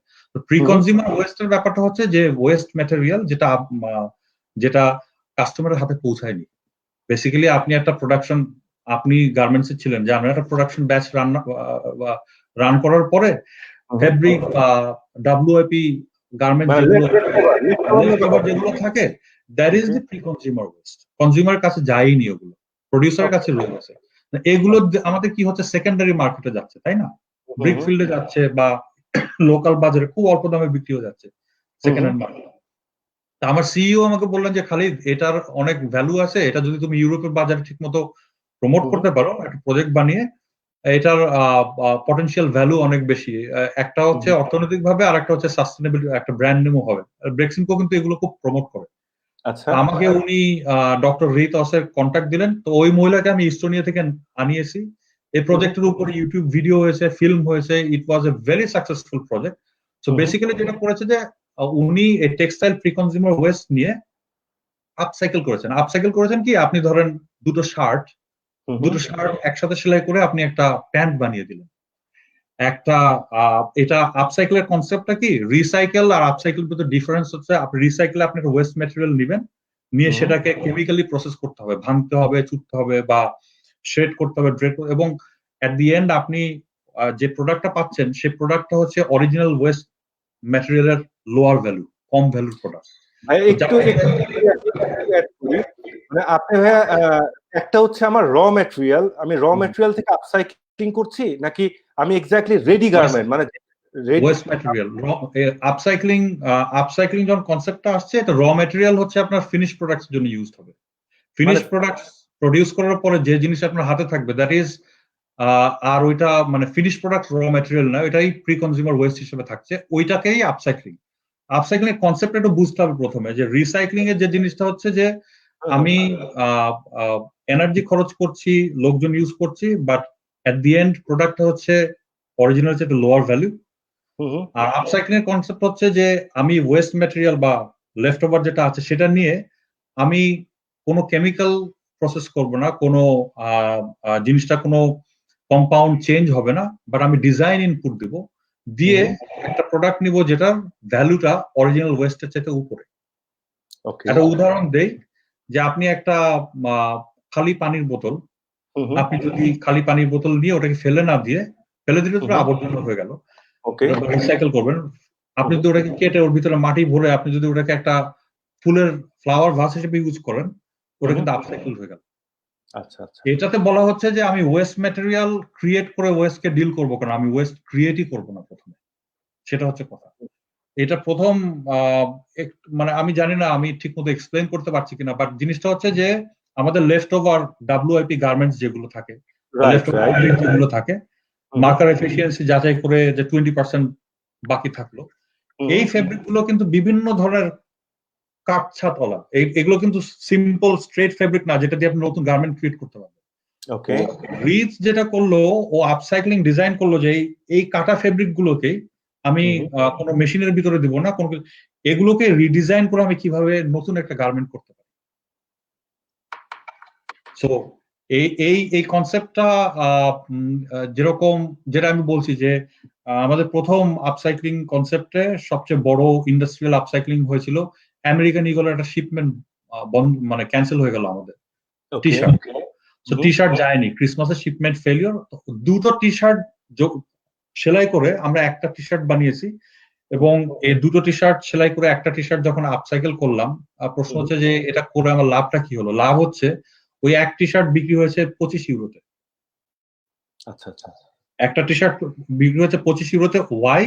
বিকজ এই টি শার্টটা প্রডিউস করার জন্য আমি সুইডেন থেকে environment institute, Stockholm environment institute থেকে সায়েন্টিস্ট নিয়ে এসে ক্যালকুলেশন করিয়েছি যে এই টি শার্ট প্রডিউস করতে আমার কতটুকু পানি, এনার্জি এবং oxygen, carbon die oxide save হচ্ছে।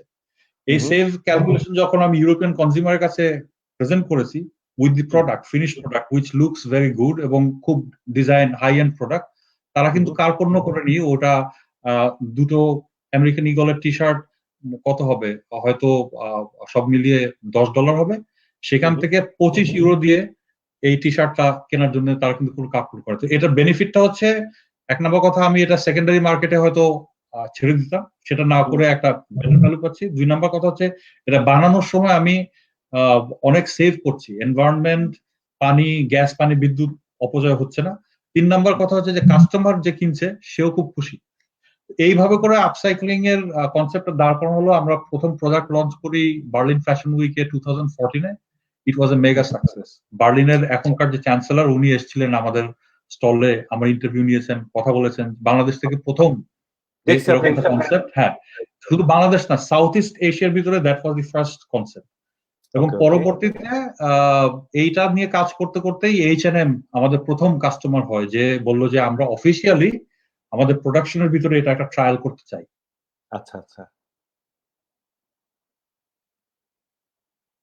আর ভাই কি শুনতে পাচ্ছেন আমাকে? হ্যাঁ, শুনতে পাচ্ছি। আচ্ছা ভাই, এটার ফিউচারটা কেমন দেখছেন? মানে যদি ভাই একটু বলি, কারণ যখন আমি হচ্ছে গিয়ে এখানে হচ্ছে গিয়ে আমার রিকাট করছি, অথবা আপনি যেটা বললেন রিসুইং করছি বা যাই করছি, এখানে তো ধরেন আপনার ম্যান মেশিন একটা তো যাচ্ছে আমার। বাট ফ্যাক্ট হচ্ছে যে এটা ফিউচারটা কেমন দেখছেন? এটা কি বাল্ক হিসেবে কি, কারণ ইন ফিউচারে মানে এটার অ্যাসপেক্টটা কেমন দেখছেন আপনি? এটা ফিউচারটা কেমন দেখছেন? এটা this is a very good question. এটা ফিউচারে কিছু চ্যালেঞ্জ আছে। এই চ্যালেঞ্জ গুলো যদি ওভারকাম করা যায় ফিউচার খুব ব্রাইট, বাট চ্যালেঞ্জ গুলো ওভারকাম করার ব্যাপারে এখন গবেষণা চলছে। প্রথম চ্যালেঞ্জ হচ্ছে যে আপনি যেটা বলেন র মেটেরিয়ালটা, রাইট। হ্যাঁ, আমরা যখন একটা ব্যাচে 25,000 টি শার্ট আপসাইক্লিং করলাম, করার পর কাস্টমার খুব খুশি। তারা বলছে আমার এই টি শার্ট আরো 1 লাখ পিস দরকার। এখন এই টি শার্ট যদি 1 লাখ পিস বানাতে চাই, তাহলে তো আমার আরো আমেরিকান ইগলের শিপমেন্ট ক্যান্সেল হতে হবে। Right right right. পাচ্ছি না। সো এই যে র ম্যাটেরিয়াল সাপ্লাই, যার কারণে হচ্ছে কি প্রতিটা, সো এই ডিজাইন কনসেপ্টে, প্রোডাক্ট ডিজাইনে কিছু কমপ্লেক্সিটি আছে, সেগুলো ওভারকাম করা। 2 নম্বর কথা হচ্ছে এখানে আপনার skill set, normal garments worker দিয়ে আপসাইকেল ক্লোথ হবে না, এখানে হাইলি স্কিলড ওয়ার্কার লাগবে, যার ডিজাইন কনসেপ্ট বুঝতে হবে এবং পারদর্শিতার একটা ব্যাপার আছে। পেমেন্ট আমরা বেক্সিমকোতে ওটা ক্রিয়েট করেছিলাম, হাইলি স্কিলড ওয়ার্কার দিয়ে সেপারেট লাইন ক্রিয়েট করে সেখানে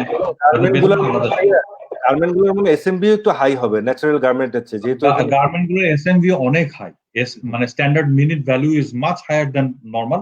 তো যেটা হয়েছে যে আপনার এটা ভবিষ্যৎ আছে, এখন বেক্সিমকোতে এখন এটা চলছে, বেক্সিমকোতে কিন্তু এখন এটা চলছে। আমি চলে এসেছি প্রজেক্ট ছেড়ে দিয়ে, বাট বেক্সিমকোতে এখন এটা চলছে। বাট এটার এই চ্যালেঞ্জ গুলো যদি মোকাবেলা করা যায়, এটার ফিউচার খুব ব্রাইট। এবং একটা হিসাব দেখা গেছে যে শুধু ইউরোপে 10 মিলিয়ন ইউরোর একটা মার্কেটই আছে এই কনজিউমার এই প্রোডাক্ট কেনার জন্য। আচ্ছা ভাই, আপনি হচ্ছে co-founder of Rivers Resources Limited, এর কার্যক্রমগুলো একটু যদি বলেন, এটা কি বা কি করে? কারণ শুধু তো আপনার ওইখানে দেখলাম, আমি লিখে রাখছি, একটু জাস্ট শেয়ার করেন আমাদের সাথে। আচ্ছা, রিভার্স রিসোর্সেস হচ্ছে একটা অনলাইন প্ল্যাটফর্ম। আপনি যে বললাম H&M প্রথম কাস্টমার ছিল, H&M এ আমরা যখন কনসেপ্ট ডেভেলপ করি, প্রুফ অফ কনসেপ্ট, যখন আপনার প্রথম হচ্ছে ওয়েস্ট ম্যাপিং, পুরো ইন্ডাস্ট্রিয়াল সাইকেলে ওয়েস্ট ম্যাপিং, যে একটা প্রোডাকশন ব্যাচে র ম্যাটেরিয়াল থেকে নিয়ে ফিনিশ গুড পর্যন্ত ম্যাটেরিয়াল ফ্লোটা ম্যাপ করে কোথায় কোথায় ওয়েস্ট হচ্ছে, সেই কি চেক পয়েন্ট গুলো বের করে একটা ট্রায়াল রান দিয়ে, যে একটা 100,000 1 লক্ষ পিসের একটা গার্মেন্ট প্রোডাকশনে কতটুকু মার্কার ছাড়া কতটুকু ওয়েস্ট ম্যাটেরিয়াল থেকে যাচ্ছে, প্রি কনজিউমার ওয়েস্ট থেকে যাচ্ছে, এবং সেখানকে আপসাইকেল করলে, এটা একটা সামারিটা বললে বোঝা যাবে যে H&M কে যখন আমরা হিসাবটা দিলাম যে তোমাদের যে কোনো প্রোডাকশন ব্যাচে তোমরা যখন প্রোডাকশন করে কাপড় নিয়ে চলে আসছো, ফেব্রিক কিন্তু H&M চায়না থেকে বুক করে বেক্সিমকোতে দিয়ে দিচ্ছে, ফেব্রিক কিন্তু H&M এ কিনে দেওয়া ফেব্রিক, বাট ওই লেফট ওভারটা রয়ে যাচ্ছে বেক্সিমকোর কাছে। আমি বললাম যে তোমরা নিয়ে যাওয়ার পরেও যে পরিমাণ জিনিস থেকে যায়, সেখানে তুমি যদি আপসাইক্লিং করো, ওই প্রোডাকশন ব্যাচে অপটিমাইজেশন হবে 10%। ওকে, ইন টার্মস অফ নাম্বারস, 100 আপনার 100 পিস ক্লোথ বানালে 110 পিস আপনি করতে পারবেন, যদি ওইটা ম্যাটেরিয়াল ফ্লোটা ঠিক মতো থাকে। তো এর জন্য কি করতে হবে? নাম্বার 1 ওয়েস্ট ম্যাপিং করতে হবে, জানতে হবে কোথা থেকে ওয়েস্ট ম্যাটেরিয়াল গুলো প্রডিউস হচ্ছে। নাম্বার 2 আপসাইক্লিং সলিউশন থাকতে হবে, ডিজাইনারকে দিয়ে ওটা কিভাবে করে ইউনিক ডিজাইন করা যায় সেটা টেকনিক্যাল নো হাউ থাকতে হবে।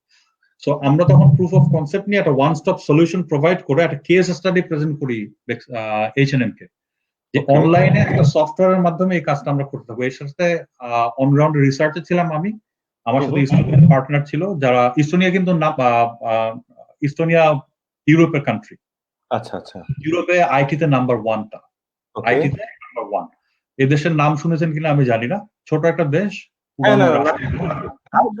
কম বেশি নাম টাম শোনা হয়েছে, মানে আমি নিজেই জানতাম না। আমি যখন শুনি 2012-তে, তখন ইস্তোনিয়ার নাম শুনেছি, কারোর সাথে দেখা হয়নি। ভাইয়া মনে করেন আমার টোটাল হয়তো আমি কত 10-12টা হয়তো দেশ ঘুরেছি, ইউরোপ এগুলো সব মিলে হয়তো 10-12টা ঘুরেছি, সবটার যাওয়া হয় না, কারণ আমরা ভাই মিডিল ক্লাস, এত দূরে এত বারবার যাওয়া এটা এফোর্ড করে টাফ। আচ্ছা ভাইয়া বলেন। তো ওইখানে সফটওয়্যারটা ডেভেলপ হয় ইস্তোনিয়া থেকে, প্রোটোটাইপ, এবং আমরা যখন কনসেপ্ট দেই তখন H&M চমকে ওঠে, যে আমরা শুধু বলেছি যে তোমাদের একটা ফ্যাক্টরিতে বিজনেস ভলিউম 10% আপগ্রেড করলে দিস ইজ দি রেজাল্ট। তোমরা সারা পৃথিবীতে 1800 ফ্যাক্টরিতে জামা বানাও, আমাদেরকে যদি তোমরা ফান্ড করো, দেন এই কনসেপ্টটা তোমাদের কোম্পানিতে ইমপ্লিমেন্ট করলে, তো তারা কিন্তু সাথে সাথে রেকগনাইজ করেছে, রেকগনাইজ করে 2 কোটি বাংলাদেশ সমমূল্যে 2 কোটি টাকা ওখানে অনুদান দেওয়া, প্রজেক্ট ডেভেলপ করা। এবং আমরা প্রথম অ্যাওয়ার্ড উইন করি H&M গ্লোবাল চেঞ্জ অ্যাওয়ার্ড 2016 সালে।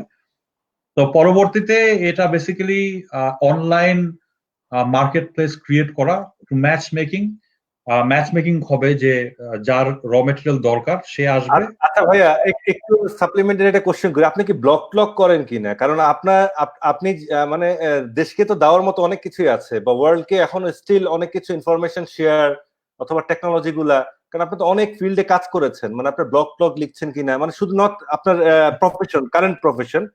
আমি বলি, কালকে আমার সাথে একটা ছেলে ছিলেন, ও আছে এলাইকোতে, হ্যাঁ, ও হচ্ছে পারচেজ এন্ড কোয়ালিটি রেসপন্সিবল ওখানকার। তো সে যেমন নর্ডিক টার্নস নামে একটা ফার্স্টে খুলেছে, সবার সাথে যোগাযোগ করছে, এখন বাংলাদেশ থেকে সব ওয়ার্ল্ডের অনেক দেশ থেকে সে স্টুডেন্ট নিচ্ছে, কোথায় কোথায় যোগাযোগ করবে, কি করবে। মানে আমি বলছি মানে যার যতটুকু, কারণ আপনার যে নলেজ, এই ভাস্ট নলেজটা যখন, কারণ এইসব জিনিস সবই রিসার্চিং এর ফ্যাক্টর, যেহেতু আপনি এটার বীজ বপন করেছেন, যখন কেউ এটা নিয়ে রিসার্চ করতে যাবে হি উইল নক ইউ যে ব্রাদার আমি এটা করতে চাচ্ছি, তখন হয়তো আপনার আগে বললেন ওকে আমি এই ফেজ গুলো অলরেডি কমপ্লিট করছি, তুমি হয়তো ফেজ 2 থেকে তুমি হয়তো এইগুলা করো, মানে জাস্ট আমার থেকে বলছি। আচ্ছা হ্যাঁ ভাই বলেন, আপনি শেষ করেন, আমি আবার মানে প্রশ্নতে আসি। এখন ব্লগ বলতে কি, এই ব্যাপারে এই আপসাইক্লিং এর ব্যাপারে এক্সপার্ট যারা, তারা আমাকে চেনেন। আমি এখন কনসালটেন্সি কাজ করি ইউরোপের ভিতরে, ফিনল্যান্ডে, জার্মানিতে, ইস্তোনিয়ায় আমার এখন নেটওয়ার্ক আছে। দেশে এখন হয়তো ওইভাবে করে ব্লগ, আর আমি শুধু this is one of the site, এটা একটা সাইট, আমি লেখি, আমার ফেসবুকে পাবলিশ হয়। আমি আসলে এখন অন্য বিষয় নিয়ে লিখি, more like on life and then অনেকগুলো এক্সপিরিয়েন্স হয়েছে, এবং এটার যে আবিষ্কার বা আমি চিন্তা করি যে এক্সপিরিয়েন্স গুলো আপনি যেটা বললেন যে এটা নিজের ভিতরে না ধরে রেখে শেয়ার করাটা ভালো, তো অন্য লাইনে ব্লগ লিখি, নট ফ্রম টেকনিক্যাল পার্সপেক্টিভ। যাই হোক, তো এটা যখন সাকসেসফুল হলো তখন H&M রেকগনিশন 2016 সালে আমরা অ্যাওয়ার্ড উইন করলাম। কোম্পানি এখন বড় হয়েছে, বাট যেটা হয়েছে যে এখন আমি পরবর্তীতে 2017 সালের দিকে আমি কোম্পানি থেকে স্টেপ ডাউন করেছি, কারণ চারিদিকে এত রেসপন্সিবিলিটি, যে ফ্যামিলি কানাডা থেকে আমি জয়েন করেছি ইউনিভার্সিটিতে, এদিকে রিতসের সাথেও আমার একটা রেসপন্সিবিলিটি ছিল, ওর কনসালটেন্সি করতে হতো, এদিকে রিভার্স রিসোর্সেস, এবং রিভার্স রিসোর্সেস খুব র্যাপিডলি ডেভেলপ করেছে, অনেক গ্রো করেছে।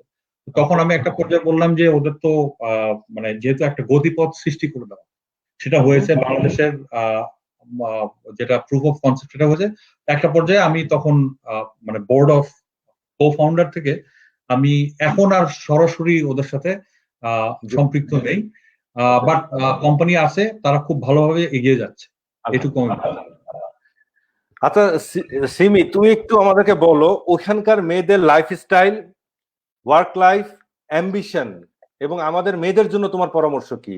কারণ আমি এর সাথে তোমাকে একটু যুক্ত করি, আমি যখন প্রথমবার 2014 বা 15-তে যখন গেলাম ইউরোপে, রাত্রেবেলা ফার্স্ট ডেতে আমার হোটেলে ঘুমোচ্ছিল না, আমি সিটিতে ছিলাম, আর পরের বার যখন গেছেন তখন মার্কিউরিতে ছিলাম ইসে।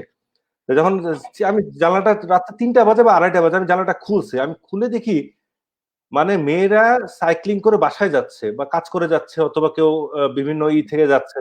তা আমি দেখে অ্যাস্টনিশ হয়ে গেছি, কারণ বাংলাদেশ হইলে আমরা চিন্তা করবো সাইকেল তো যাবে, মেয়েও যাবে, সবই যাবে, মানে এগুলো খুঁজে পাওয়া যাবে না, ঠিক আছে?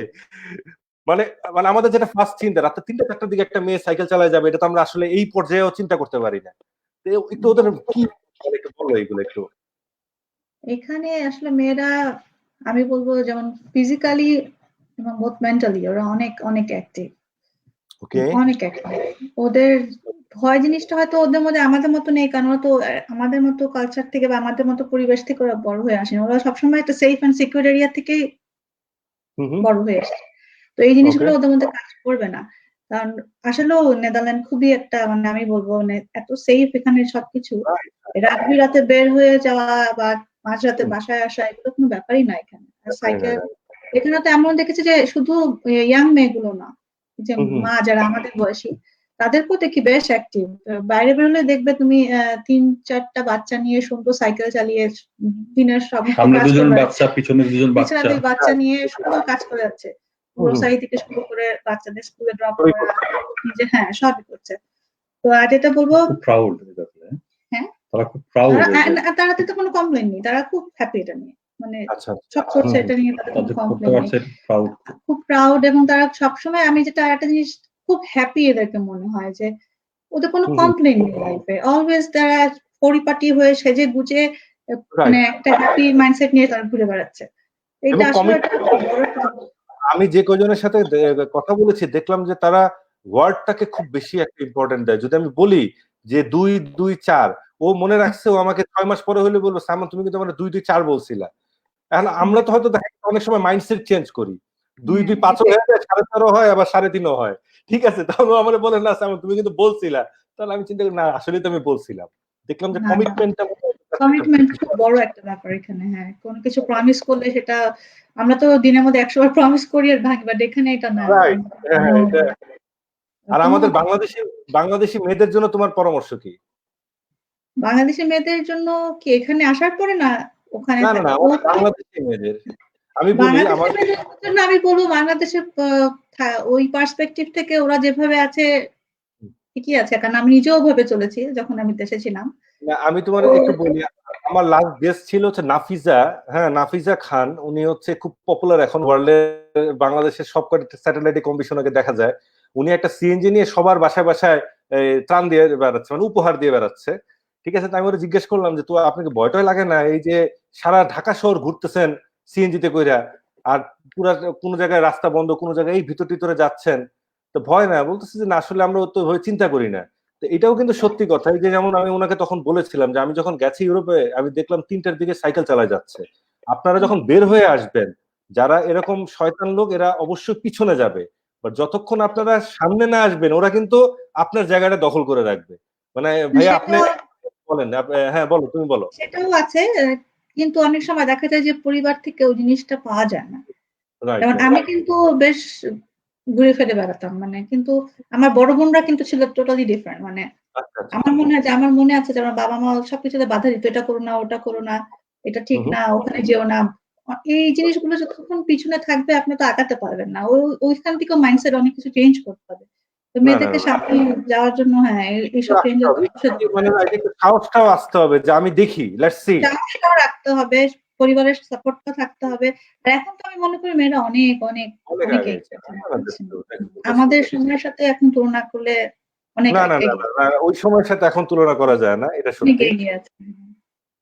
আচ্ছা ভাইয়া, আপনি হচ্ছে মাল্টিন্যাশনাল কোম্পানিতে চাকরি করছেন, আপনি হচ্ছে সেনাবাহিনীতে মেজর ছিলেন, কিন্তু ফাইনালি শিক্ষকতা কেন নিলেন? মানে এটা কি কম কষ্ট নাকি, একটু বলেন আমাদেরকে। এটার পিছনে প্রশ্ন দিয়ে হয় না, বাট আর একটু জানার বিষয় আছে যে প্রশ্নটা কেন আসলে। শিক্ষকতা আমার কাছে এই যে যতগুলো ডাইমেনশন, প্রশ্ন শুনে মনে হচ্ছে যে সেনাবাহিনীর চাকরিও ভালো ছিল, অবশ্যই ভালো ছিল, মাল্টিন্যাশনাল চাকরি আরো ভালো ছিল, আমার দৃষ্টিতে শিক্ষকতার উপরে কোনো কিছু নেই। Noble profession. এবং আমি যদি ইউরোপের কনটেক্সট চিন্তা করি যে এখানে ইউনিভার্সিটির টিচার, এটার আমি যে রেকগনিশন বা রেসপেক্ট এবং আমি যে কন্ট্রিবিউটটা করতে পারি সেটা স্যাটিসফ্যাকশন, আমার মনে হয় না আমি কোনো চাকরিতে এত স্যাটিসফাইড হয়ে কাজ করতে পেরেছি। এবং আমাকে সেদিন একজন লোক জিজ্ঞেস করেছিল, বাই দ্য ওয়ে আমি ভেনলোতে থাকি, আমার ইউনিভার্সিটি ইউট্রেক্টে, আমি প্রতিদিন কিন্তু 320 কিলো ট্রাভেল করি, 320 কিলোমিটার এভরিডে, প্রতিদিন। হ্যাঁ, প্রতিদিন 320 কিলো ট্রাভেল করি, ট্রেনে যাই, ট্রেনে আসি। তো আমার 6 ঘন্টা জার্নি টাইম প্রতিদিন। হ্যাঁ, প্রতিদিন 6 ঘন্টা 2 ওয়েতে জার্নি টাইম, আর তারপর লেকচার টেকচার আছে। তো আমাকে সেদিন একজন জিজ্ঞেস করেছিল যে তুমি কাজ করো কোথায়? তো আমি উত্তর দিয়েছি তাকে, সে খুব চমকে গেছে। আমি বললাম যে আমি কাজ করি আসলে ট্রেনে আর বাসায়, আর আমার কাজের জায়গায় আমি শিক্ষকতা করি। আচ্ছা আচ্ছা, মানে হচ্ছে আমি শিক্ষকতা যে করি এটাকে আমি কাজ হিসেবে নেই না। এইটা আমার কাছে এত স্যাটিসফাইং। আমি যখন আমার স্টুডেন্টদের সাথে আসি, আমার যখন ইউনিভার্সিটি আমার কলিগদের সাথে আসি, আমি যখন একটা রিসার্চ করছি, একটা প্রজেক্ট ওয়ার্ক করছি, বা আমি যখন লেকচার দিচ্ছি, আমি নিজে গায়ক মানুষ, আমি স্টেজে পারফর্ম করি না, আমার প্রতিটা লেকচার আমার কাছে মনে হয় আমি একটা পারফরমেন্স আর্ট। আমার স্টুডেন্ট ইন্টারাক্ট করবে, আমি চোখ দেখলে বুঝতে পারি যে আমার লেকচারটা তারা বুঝতে পারছে কিনা, আমি যেটা মেসেজটা দিচ্ছি কমিউনিকেট হচ্ছে কিনা, আমার নলেজটা ধরতে পারছে কিনা। এটা বুঝে তাদেরকে একসাথে নিয়ে চলা এবং এটা রেজাল্ট হতে দেখা যে first year, second year, third year, final ইয়ারে যাচ্ছে, আস্তে আস্তে তারাও বড় হচ্ছে, আমার শিক্ষাটা প্রতিফলন দেখতে পাই তাদের ভিতরে। এইটার স্যাটিসফ্যাকশন কোনো কিছুর সাথে তুলনা চলে না, বা সেনাবাহিনী কোনো কিছুর সাথে তুলনা চলে। এবং ভাইয়া তারাও যখন, মানে এখনো বিশ্বাস করবেন, অনেক সচিব মন্ত্রী যখন সেই স্কুলের, প্রাইমারি স্কুলের স্যারকে দেখে এখনো যখন পা ছুঁয়ে সালাম করে, আসলে মানে আপনি তো প্রডিউস করতেছেন, মানে আপনি দুনিয়াকে। সেটাই আমি এখানে তো হয়তো মানে এখানে জিনিসটা অন্যরকম, যে গ্রাজুয়েট হয়ে যাওয়ার পরেও ইউনিভার্সিটি পাস করে যাওয়ার পর, আমি 3 বছর আছি শিক্ষকতায়, বাট ইউনিভার্সিটি শেষ করার পরেও প্রচুর ছাত্রছাত্রী এখনো আমার সাথে পার্সোনালি কন্ট্যাক্ট রাখছে। তাদের চাকরি জীবন, তাদের ব্যক্তিগত জীবন, তাদের পরবর্তী শিক্ষকতা মানে শিক্ষা জীবন। এবং আমার বাসা ওপেন, সবসময় লোকজন আসছে, মানে ইউরোপের এশিয়ার কোনো বাদ বিচার নেই, সবসময় আসছে, কথা বলছে। এই যে কমিউনিটি ডেভেলপমেন্ট, ও রান্না বান্না করতে আগে এত পছন্দ করতো না, এখন সে খুবই পছন্দ করে রান্না বান্না, কারণ আমার বাসা ভর্তি সারাক্ষণ সারা পৃথিবী থেকে মানুষজন আসছে। মানে ভাইয়া আপনারা এখনো ডাচ হন নাই? না না না, খাওয়া দাওয়ার ব্যাপারে ডাচ হওয়ার প্রশ্নই আসে না, খাওয়া দাওয়ার ব্যাপারে ডাচ হওয়ার প্রশ্নই আসে না। হ্যাঁ, ওটা সম্ভব না, বরঞ্চ ডাচদেরকে আমরা বাংলাদেশি করে ফেলেছি খাওয়া দাওয়ার ব্যাপারে। হ্যাঁ, ডাচরা আমাদের বাসায় এসে হাত দিয়ে ভাত খায় এখন। ডাচ, জার্মান, আমার ইউরোপিয়ান যত ফ্রেন্ড আছে সবাই বাসায় এসে হাত দিয়ে ভাত খায়। যেটা বলছিলাম যে এটা স্যাটিসফ্যাকশন অন্যরকম। তো আমি আর্মিতে শিক্ষক ছিলাম, আর্মিতে ইনস্ট্রাক্টর ছিলাম, বাট তখন শিক্ষকতা করেছে অন্য আর্মি অফিসার, আমি যাদেরকে ইনস্ট্রাক্টর ছিলাম তারা এখন লেফটেন্যান্ট কর্নেল, ফুল কর্নেল হয়ে গেছে বাংলাদেশ আর্মিতে। তো ওখান থেকে ইন্সপিরেশনটা, ওখান থেকে উৎসাহটা পাওয়া। বাট পরবর্তীতে অনেক জায়গায় ঘুরেছি, অনেক কাজ করেছি। আমি কাজ করার পরে দেখলাম যে এক্সপেরিয়েন্স গুলো যদি আমি কমিউনিকেট করতে চাই, জীবনে প্রতিফলন দেখতে চাই, শিক্ষকতার বাইরে কোনো। আপনি তো রিসার্চিং এ ছিলেন, মানে আপনি আসলে পড়াশোনার মধ্যেই সবসময় ছিলেন, যেহেতু আপনি রিসার্চিং এ অনেক আগে থেকে আছেন, অনেক পড়াশোনা স্টাডি তো করতেই হয়েছে, এটা তো। তো এখানে ইউরোপে আসা আসলে সেকেন্ড মাস্টার্স করতে, সেখান থেকে সবকিছু শুরু। তো ওই বা আর্মি মানে সবসময় একটা পড়ালেখা শুধু না, পড়ালেখার পরে যে রিসার্চের পরে শেয়ার করা, নলেজ শেয়ারিংটা, এইটার কারণেই শিক্ষকতায় আসা। আমার শাশুড়িও শিক্ষকতায় ছিলেন। আমার মা 25 বছর টিচিং প্রফেশনে ছিলেন। আমার বাবাও, উনি আর্মিতে কর্নেল হিসেবে রিটায়ার করেছেন, বাট তার আগে উনিও শিক্ষক ছিলেন। কিন্তু ভাই আপনি একটা ছেলে আর্মিতে কি পাঠালো কিভাবে, এটা একটু বলবেন কি কষ্ট করে? কারণ নরমালি একটা ছেলে থাকলে তো সবাই ভয় পায়। যেমন আমার মা ফার্স্টে বলছে, বাবা তুমি আর্মিতে যাও না, তুমি কিচ্ছু করো না, আমার সমস্যা নেই, কিন্তু আর্মিতে তুমি যেও না। এটা তো পারিবারিক সূত্রে আসা। আমার বাবা, উনি দুটো যুদ্ধ করেছেন, উনি নিজে কর্নেল ছিলেন আর্মির। আমি একমাত্র ছেলে হিসেবে আর্মি ছাড়া তো আমার কোনো গতি নাই। আমি শুধু আর্মিতে যাওয়া না, আমার বাবা পদাতিক বাহিনী ইনফ্যান্ট্রি কোরের অফিসার ছিলাম, আমিও ইনফ্যান্ট্রিতে গেছি, আমিও ওনার রেজিমেন্টে জয়েন করেছি। তো এটা অবধারিত যে এটা কোনো বাইপাস করে। এবং আর্মি থেকে যখন আমি বের হয়ে আসি, আমি যখন 17 বছর চাকরির পরে যখন আমি ব্যক্তিগত ভলান্টারিলি রিটায়ারমেন্টের অ্যাপ্লিকেশন দিই, তখন আমাকে জবাবদিহি করতে হয়েছে আমার গ্রামের মানুষের কাছে যে আমি কেন চাকরি ছাড়ছি।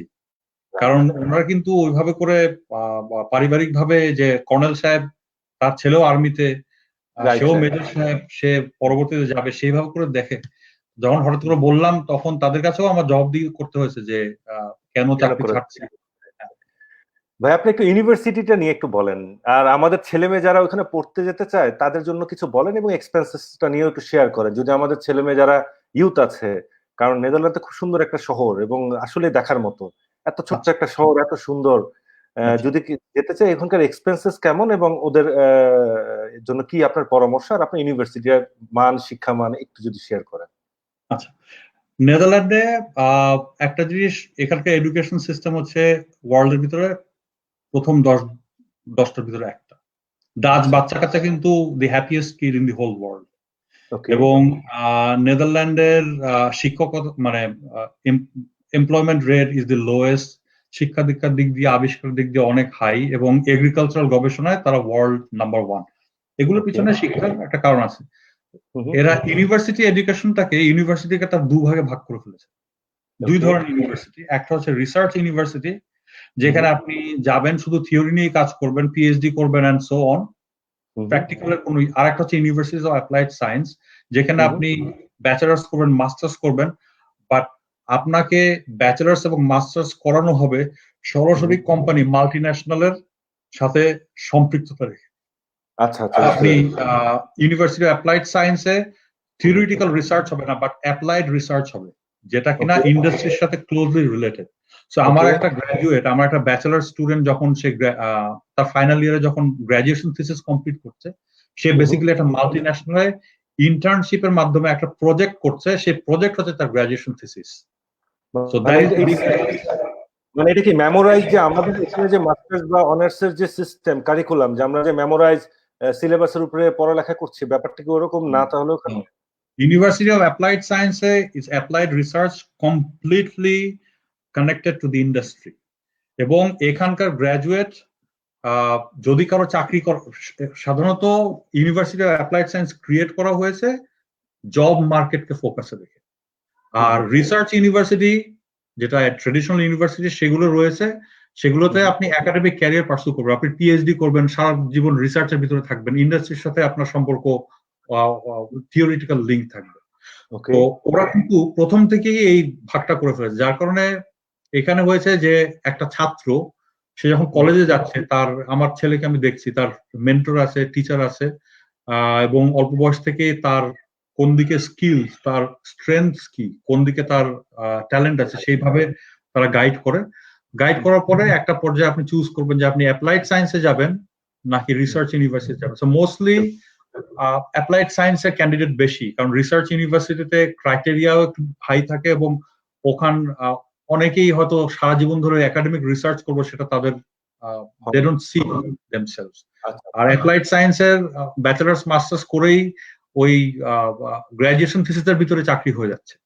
বুঝতে পেরেছি। তো আমি চাকরি করছি, আমি lecturer university of applied science ইউট্রেক্টে। আর ইউনিভার্সিটি এডুকেশন সিস্টেম যেটা বলছি যে এটা তো ইউরোপিয়ান ইউনিভার্সিটি, এখানে আপনার ব্যাচেলার্স বা মাস্টার্স প্রোগ্রামে ইউরোপিয়ান ক্রেডিট আওয়ারের মাধ্যমে হয়। আর এক্সপেন্সের কথা, 4 বছরের ব্যাচেলার্স প্রোগ্রামে খরচ হবে 14,000 ইউরো।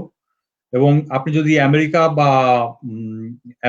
বা ইউরোপের কি বলে বা কানাডার সাথে তুলনা করেন, খরচ এখানে 1/3 কম, বিকজ গভর্নমেন্ট সাবসিডাইজড। আর যদি কেউ ইউ সিটিজেন হয় তার খরচ আরো 4 থেকে 5,000 ইউরোর ভিতরে সব শেষ। But international citizen non EU passport হোল্ডারদের 14-15,000 ইউরোর মতো লাগবে আপনার 4 বছরের ব্যাচেলার্স করার জন্য। বাট এটা কিন্তু গভর্নমেন্ট সাবসিডাইজ রেট। হ্যাঁ, গভর্নমেন্ট সাবসিডি। থাকা খাওয়াটা কেমন লাগতে পারে? কেমন থাকা খাওয়াতে? থাকা খাওয়ার জন্য স্টুডেন্ট ডর্মের সবকিছু মিলিয়ে, ডর্মের খরচ, নিজস্ব এক্সপেন্স সবকিছু মিলিয়ে আরো 600 থেকে 800 ইউরো প্রতি মাসে লাগবে। আচ্ছা, আর এমনি আপনি কি সাজেস্ট করেন যে নরমালি যখন আমাদের ইউথরা অ্যাপ্লাই করে তখন কি অবশ্যই তাদের তালিকার মধ্যে নেদারল্যান্ড একটা ওয়ান অফ দা টপে রাখতে পারে তাদের তালিকায়? আমি বলবো অ্যাবসলিউটলি ইয়েস, কারণ এটা অনেকেই জানে না। আমাদের যেহেতু আমরা ব্রিটিশ কলোনি ছিলাম, আর ব্রিটেন ইউকের সাথে আমাদের অনেক সম্পৃক্ততা, এবং ইউকের অনেকগুলো এজেন্সি এখানে আছে, যার কারণে আমাদের ফোকাস ইউকেতে যায়, বা কান্ট্রিজ লাইক আমেরিকা, অস্ট্রেলিয়া বা কানাডা। বাট নেদারল্যান্ডের এখানের সিচুয়েশনটা ইউনিক, ভেরি ইউনিক। প্রথম কথা হচ্ছে যে এখানে ইউনিভার্সিটি অ্যাপ্লিকেশন হবে কোনো এজেন্সির মাধ্যমে না, এভরিথিং ইজ ডিজিটাল। স্টুডেন্ট নিজে অ্যাপ্লাই করে নিজের ভিসা নিজে অর্গানাইজ করে চলে আসবে, কোনো এজেন্সির ভিতরে যাওয়া লাগবে না। এবং এই জন্য আপনি দেখবেন ডাচ কোনো ইউনিভার্সিটির রিপ্রেজেন্টেটিভ খুব সুন্দর বাংলাদেশে পাওয়া যায় না, কারণ এখানে হেল্প করার কোনো কিছু নাই। এখানে হেল্প করা সবকিছু ডিজিটালি, আপনি কাজ করবেন, ভিসা হয়ে যাবে, ইউনিভার্সিটি অ্যাডমিশন।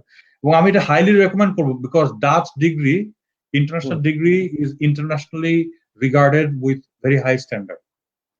খরচ যেহেতু গভর্নমেন্ট সাবসিডাইজড, গভর্নমেন্ট আপনার এটা পে করে দিচ্ছে। আপনি যদি ইউরোপ, আমেরিকা বা কানাডার সাথে তুলনা করেন বা অস্ট্রেলিয়ার সাথে তুলনা করলে 3 ভাগের 1 ভাগ খরচ হবে, বিকজ এটা গভর্নমেন্ট সাবসিডাইজড।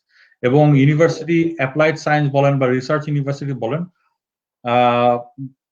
শিক্ষিত লোক চাকরি পাওয়া, জব মার্কেটে আনএমপ্লয়মেন্ট রেট এখন the lowest, second world war পরে lowest unemployment rate, employment close to 96%.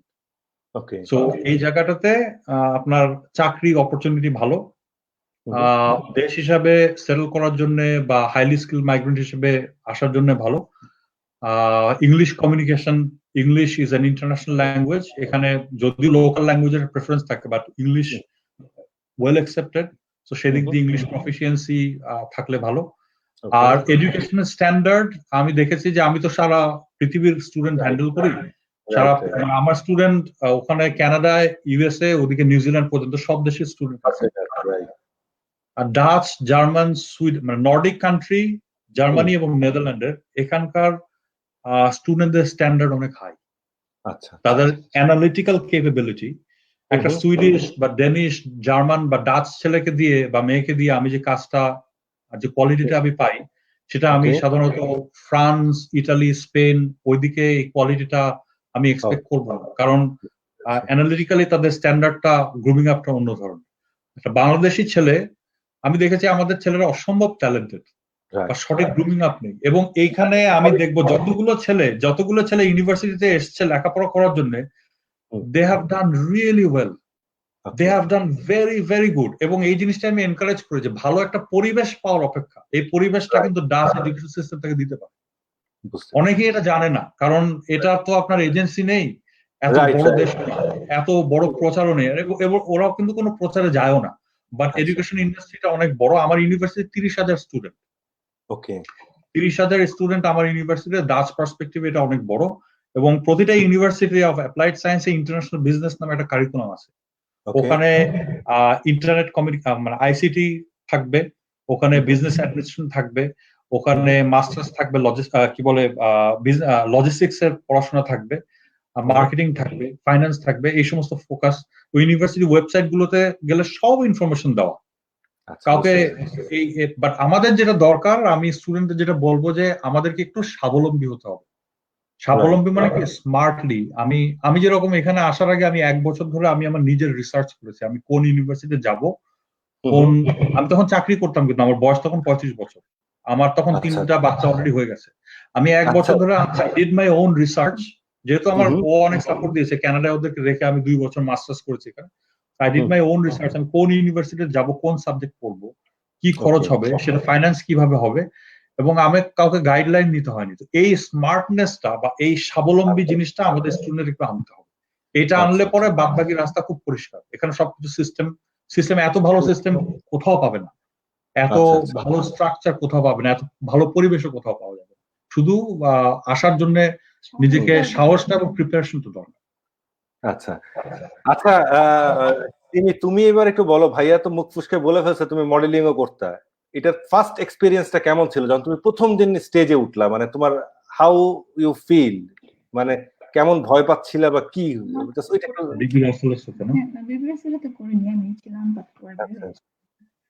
প্রথম থেকে ছোটবেলা থেকে শখ ছিল, শখের বসেই অ্যাকচুয়ালি আমি করেছি, জাস্ট 3টা কি 4টা শো করেছি, তারপরে আমি নিজে থেকেই সরে এসেছি, কারণ পরিবেশটা আমার কাছে খুব একটা ভালো লাগে।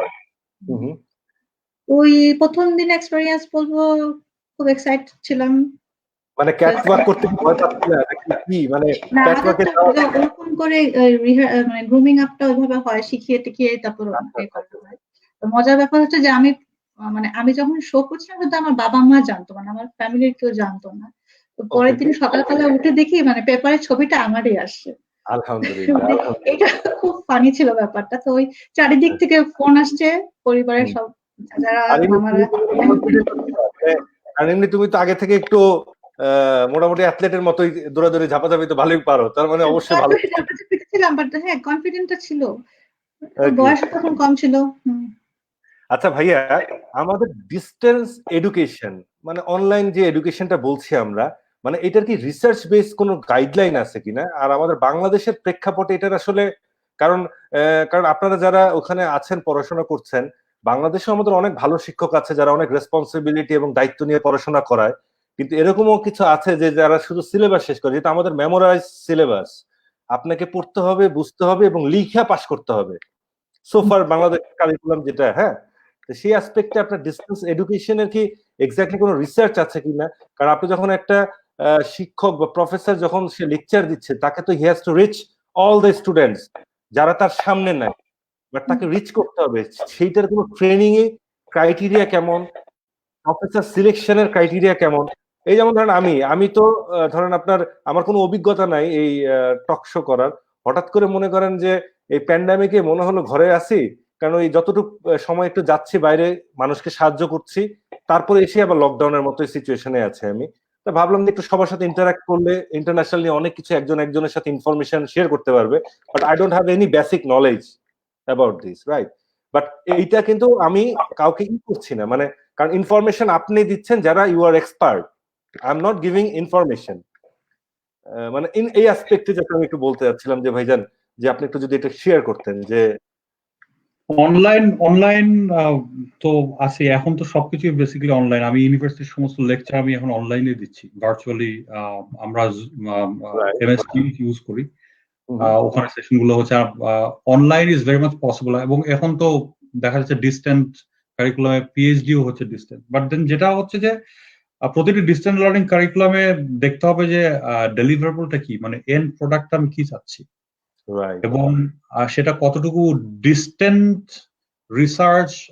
আমি একজন একটা রিসার্চ গোল দিলাম, সে তার সামাজিক তার প্রেক্ষাপটে সে রিসার্চ করে আমাকে দিল, সেটা আমি সুপারভাইজ করে একটা এন্ড প্রোডাক্ট ডেভেলপ করলাম, একটা রিসার্চ রেজাল্ট নিয়ে আসলাম। সম্ভব, এটা সম্ভব। বাট এটার পিছনে কাজ করছে যে প্রোগ্রামের স্ট্রাকচারটা কি, ডিপেন্ড করছে প্রোগ্রামের স্ট্রাকচারটা কি ধরনের এবং এন্ড ডেলিভারেবলটা কি সেটার উপরে।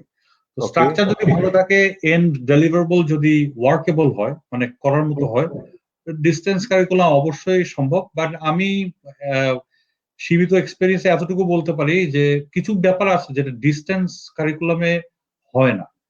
আমি একটা স্টুডেন্ট হিসাবে যখন আমি একটা দেশে যাব, একটা কর্মক্ষেত্রে পরিবেশ বা আমার যে ভাইয়া একটু যদি আপনি আমাকে 1 মিনিট দিতেন। যেমন ধরেন আমি যখনই পড়াশোনা করেছি, তা আমাদের টিচাররা মনে করেন আমাকে নিয়ে খুব বিরক্ত থাকতো। কারণটা কি, মনে করেন আমার একটু পরে হাতটা উঠে যেত অটোমেটিক। ঠিক আছে, যে হাত স্যার। এখন ডিস্টেন্স যখন আপনি 40-50 জন হচ্ছে, কারণ আপনি তো সবাই সব ইনফরমেশনটা নিতে পারছে না। আমি নাও নিতে পারি, রাইট। এবং আমাকে নিয়ে বিরক্ত থাকতেন। একটু পরে বলতো, সাইমন তুমি আর হাত উঠাও না। আমি বললাম, স্যার আমি তো বুঝি না, আমার একটু বুঝতে হবে। আপনাকে আপনার উদাহরণটা দিই। আপনি ধরুন জি স্টারে কাজ করেছেন, তাই না? জি স্টারে কাজ করে আপনি দূরের থেকে জি স্টার কোম্পানি সম্পর্কে জেনেছেন, বাট জি স্টার হেডকোয়ার্টারে ভিজিট করার পর আপনার কিন্তু পারসেপশন টোটালি চেঞ্জ, কিন্তু সেম জিনিসটা ডিস্টেন্সে করলে একটা জিনিস ডেভেলপ হবে, বাট সব ইন্টারাকশনে একটা ভ্যালু অন্যরকম, সেটা ডিস্টেন্সে সম্ভব না। এখন তারপরেও ডিস্টেন্স লার্নিং থাকবে, এবং এখন তো পুরোপুরি আমি যখন একটা সেশনে বসি, আমার স্টুডেন্ট ব্রাজিলে আছে, ইন্ডিয়ায় আছে, সুইডেনে আছে, নিউজিল্যান্ডে আছে, কে কোথেকে আমি নিজেও হিসাব রাখতে পারি না। হাতও তুলছে। MS Teams a hand raise করার অপশনস আছে, রেজ ইউর হ্যান্ড, ওটা ভার্চুয়ালি বাটন প্রেস করলে, এবং এটার সিকোয়েন্স আছে, কে কার আগে হাত তুললো সেই হিসেবে আমাকে অ্যাড্রেস করতে হবে, যে তুমি আগে হাত তুলেছিলে তুমি বলো, এরপরে তুমি বলো। এটা সম্ভব। বাট আমরা যেটা মিস করছি এখন কোয়ালিটিভলি, আমি যখন ক্লাসরুম সেশনে আমি যখন একটা লেসন দিচ্ছি, সেই কোয়ালিটিটা অ্যাচিভ হচ্ছে কিনা সেটা একটু দেখার বিষয় আছে। তো ডিস্টেন্স লার্নিং ইজ গুড ভাইয়া। যেমন আপনি বললেন, যখন স্টুডেন্টের চোখে তাকাচ্ছি, আই আন্ডারস্ট্যান্ড সে কি বুঝছে আর কি বুঝছে না, এই জিনিসটা এখন কিন্তু আমি দেখতে পাচ্ছি না, আমি শুধু ভয়েস শুনছি, একটা নাম বা একটা ছবি দেখছি। কারণ 30 জন স্টুডেন্ট যখন একসাথে, it's not possible. They are identified, তাদের ভয়েসটা দিয়ে তাদের আইডেন্টিটি। তো ওই জিনিসটা মিসিং থাকবে। বাট তারপর ডিস্টেন্স লার্নিং ইজ পসিবল, এবং এটা থাকবে, এটার বেনিফিটও আছে, এবং একটা মনে পলিসিও থাকা উচিত ভাইয়া মনে করেন। সব ডিস্টেন্স লার্নিং এর পলিসি আছে, সেট গোলস আছে, এবং ওই অনুযায়ী একটা মিনিমাম স্ট্যান্ডার্ড অ্যাটেন্ড করতে হয়। ডিস্টেন্স লার্নিং না থাকলে তো এই সুযোগ সুবিধা সারা ওয়ার্ল্ডে ছড়িয়ে দেওয়া যাবে না। এটা তো সবার পক্ষে সম্ভব হবে না এসে খরচ করে ইয়েটা করা, তাদের জন্য অল্টারনেটিভ হিসেবে না। আচ্ছা সিমি, ওখানে বাচ্চাদের এডুকেশন সিস্টেম কেমন, এবং আমাদের মায়েদের জন্য কোনো পরামর্শ আছে কিনা, যে যারা যায়, বা মানে বাচ্চাদের ওখানকার এডুকেশন সিস্টেমটা কেমন, এবং আমাদের এখানেও কেউ যারা বাচ্চারা পড়াশোনা করাচ্ছে তাদেরকে কেমন ধরনের? কারণ তুমি যেহেতু এখানে আছো, দেখছো বাচ্চারা পড়াশোনা করছে, বা তোমরাও যেমন বললে যে সকালবেলা উঠে আমি ওকে ছেড়ে দিলাম, ও যাচ্ছে স্কুলে, 2 ভাই মিলে কাঁধে ব্যাগ নিয়ে চলে গেল। মানে গ্রো আপ যে জিনিসটা, বা মানে এই ধরনের আরো কি কি আছে যেটা মনে করো বাংলাদেশের মায়েরাও যদি ফলো করে হয়তো, কারণ আমাদের ছেলে মেয়েদেরও একসময় তো ইন্টারন্যাশনাল লেভেলে যেতে হবে। They have to be prove যে আমিও বাংলাদেশি, আমাদের খালেদ ভাইয়ের মতো। হ্যাঁ বলো। এখানে এডুকেশন সিস্টেম তো আমি বলবো খুবই ভালো। আমরা খুবই খুশি, মানে আমাদের 3 ছেলেদেরকে নিয়ে। এখানে কিন্তু ইংলিশ মিডিয়াম স্কুলও আছে আর ডাচ স্কুলও আছে, তো বাট আমাদের বাচ্চাদেরকে আমরা ডাচ স্কুলে পাঠিয়েছি। কারণ আমি মনে করি আমরা দুজনেই মনে করি যে ওদের একটা ডিফারেন্ট ল্যাঙ্গুয়েজ শিখছে, ওদের এটা একটা স্কিল ওদের জন্য ভবিষ্যতে কাজে দেবে। আর স্কুলের ব্যাপারে বলবো, এখানে স্কুল কিন্তু হাই স্কুল পর্যন্ত ফ্রি। হ্যাঁ, তারপরে তো ইউনিভার্সিটি লেভেলে যে সাবসিডারি, হ্যাঁ আছে সাবসিডাইজ, গভর্নমেন্ট সাবসিডাইজ। তারপর আর বলবো যে বাচ্চাগুলোকে, যেটা আমি বলি এখানে বাচ্চাদের মানে অনেক হ্যাপি কিডস এরা, The world's most happiest হ্যাঁ, kid university. মানে বাচ্চাদেরকে তুমি দেখবে রাস্তাঘাটে হেসে বেড়াচ্ছে, একজন একজনকে মানে মানুষদেরকে দেখলে যে ওরা যেভাবে ছুটে আসে না কথা বলার জন্য, অপরিচিত লোক। অপরিচিত হোক মানে পরিচিত হোক, মানে ওদেরকে দেখলে ওই জিনিসগুলো আমার মনে হয় যেটা স্কুল থেকে বাসা থেকে তো অবশ্যই আসে, স্কুলে ওগুলো শেখানো হয়। তো সব দিক দিয়ে আমি খুবই হ্যাপি এখানকার এডুকেশন সিস্টেম নিয়ে। আর আর বলছে যে বাংলাদেশের মাদের জন্য আমি বলবো যদি এখানে আসে, না এখানে মানে যারা এখানেই আছে মানে তারাও কিভাবে একটু এই গ্রুমিংটা, কারণ আমরা তো আসলে সবাই তো আর তোমার নেদারল্যান্ডে এত ছোট জায়গায় তো সবাই যে বসলে তো ডুবে যাবে। না না, বাংলাদেশের বাবা মাকে আমি এটাই বলবো যে এই টিচিং গুলো আমাদের বাচ্চাদের খুব মানে আমার মনে হয় খুব ইম্পর্টেন্ট দেওয়া। এই যে আমরা যেভাবে বাচ্চা মানুষ খুব, ওরা তো ওইভাবেই বড় হবে, তাই না? এই বাচ্চাদেরকে যে হ্যাপি রাখার জিনিসটা, কথায় কথায় কমপ্লেন, এই জিনিসগুলো বের করে দিতে হবে বাচ্চাদের মধ্যে। ওই জিনিসগুলো আনতে হবে যে যেন ওরা যেখানেই যায়, যেই পরিবেশেই যায় মানিয়ে চলতে পারে। এটা খুব ইম্পর্টেন্ট বাচ্চাদের ভিতরে এডুকেশনটা দেওয়া। মানে ওটা ফ্রিডম থাকতে হবে, রেসপন্সিবিলিটিও থাকতে হবে, নিজের মধ্যে ওটা গ্রো আপ করতে হবে, যেন আমাকে বলতে না হয় বাবা এটা করো না। He can understand. না ভালো মন্দের যে বলতে একটা হবে, ডিফারেন্স ওটা বুঝিয়ে ওইভাবেই বলতে হবে, যেটা যাতে যেটা কাজ করে। ওই বকাঝকা করে আমি কখনো একটু অ্যাড করি, আমি কখনো দেখিনি রাস্তাঘাটে কোনো বাচ্চা চেঁচামেচি করছে, বাবা মা বকাঝকা করছে, কখনোই এর দেখা যাবে না। আমি 3 বছর আগে একটা বাচ্চার সাথে মার কথাবার্তা, বাচ্চার বয়স 3 বছর, তাকে কার্টুন দেখতে নিষেধ করা হয়েছে, সে কার্টুন দেখেছে। তার মার সাথে তার কথাবার্তা দেখে আমি চমকে গেলাম। মা বলছে যে আচ্ছা তোমাকে আমি নিষেধ করলাম, তুই কার্টুন দেখেছো, এখন তোমার কি করা উচিত? তো বলে যে রিমোটটা রেখে দেওয়া উচিত। বলে যে না, রিমোট রেখে দেওয়া না, আর কি করা উচিত? বলে আমার এখন পানিশমেন্ট হিসেবে কোনায় যে টিভি না দেখে 2 ঘন্টা বসে থাকা উচিত। তো বলে তাহলে চলে যাও। বাচ্চা আস্তে আস্তে করে টিভি রিমোটটা রেখে সে চলে গেল। কোনো ধরনের ঝগড়া বা তুমি এটা করেছো কেন, যে শাসা নেই, চেঁচামেচি, কোনো কিছু না। এটা হচ্ছে কি গ্রুমিং আপের একটা ব্যাপার। আর এখানে হচ্ছে কতগুলো জিনিস যেরকম আমার খুব ভালো লাগে, বাচ্চার লোক সংখ্যা মানে এখানকার স্কুলের বাচ্চার সংখ্যা প্রতিটা ক্লাসে খুব সীমিত, টিচাররা কিন্তু বাসা পর্যন্ত আসে। হ্যাঁ, এটা আমরা যখন নতুন এখানে আসি, টিচার্স স্কুলে অ্যাডমিশন নিলাম, বাচ্চার পরিবেশ কি পরিবেশে মানুষ হচ্ছে এটা দেখার জন্য তারা বাসায় চলে এসেছিল। পুরো বাসা তারা দেখে বাসার আমার সাথে কথা সব বলে স্টুডেন্টের বাসায় যাবে, সব শুধু আমার যে কোনো বাচ্চাদের বাড়িতে গিয়ে ওরা এবং প্রতিটা classroom is like a small ecosystem, একটা ফ্যামিলির মতো কাজ করে, সবাই সবাইকে চেনে। এবং টিচাররা আর একটা ব্যাপার যেটা হচ্ছে যে বাচ্চাদের এইটা আমি বলবো যে একটা ফলো করার মতো বিষয়, বাচ্চাদের কোনো হোমওয়ার্ক নেই। বাড়িতে আমি যখন স্কুলে যাই, আমি যখন বাচ্চাকে জিজ্ঞাসা করি, আমি ছোট ছোট আজকে কি করলে বাবা, বলে যে আজকে লেসন ছিল ট্রাফিক রুল কিভাবে ফলো করতে হবে সেটার উপর, আজকে লেসন ছিল আমরা একটা খেললাম, আজকে লেসন ছিল হচ্ছে আমরা কিছু পেইন্ট করলাম। ওদের স্টাডি লোড যদি ইউনিভার্সিটি দেখি, ইটস ওভারওয়েলমিং, মানে খুব বিশাল স্টাডি লোড ইউনিভার্সিটি লেভেলে।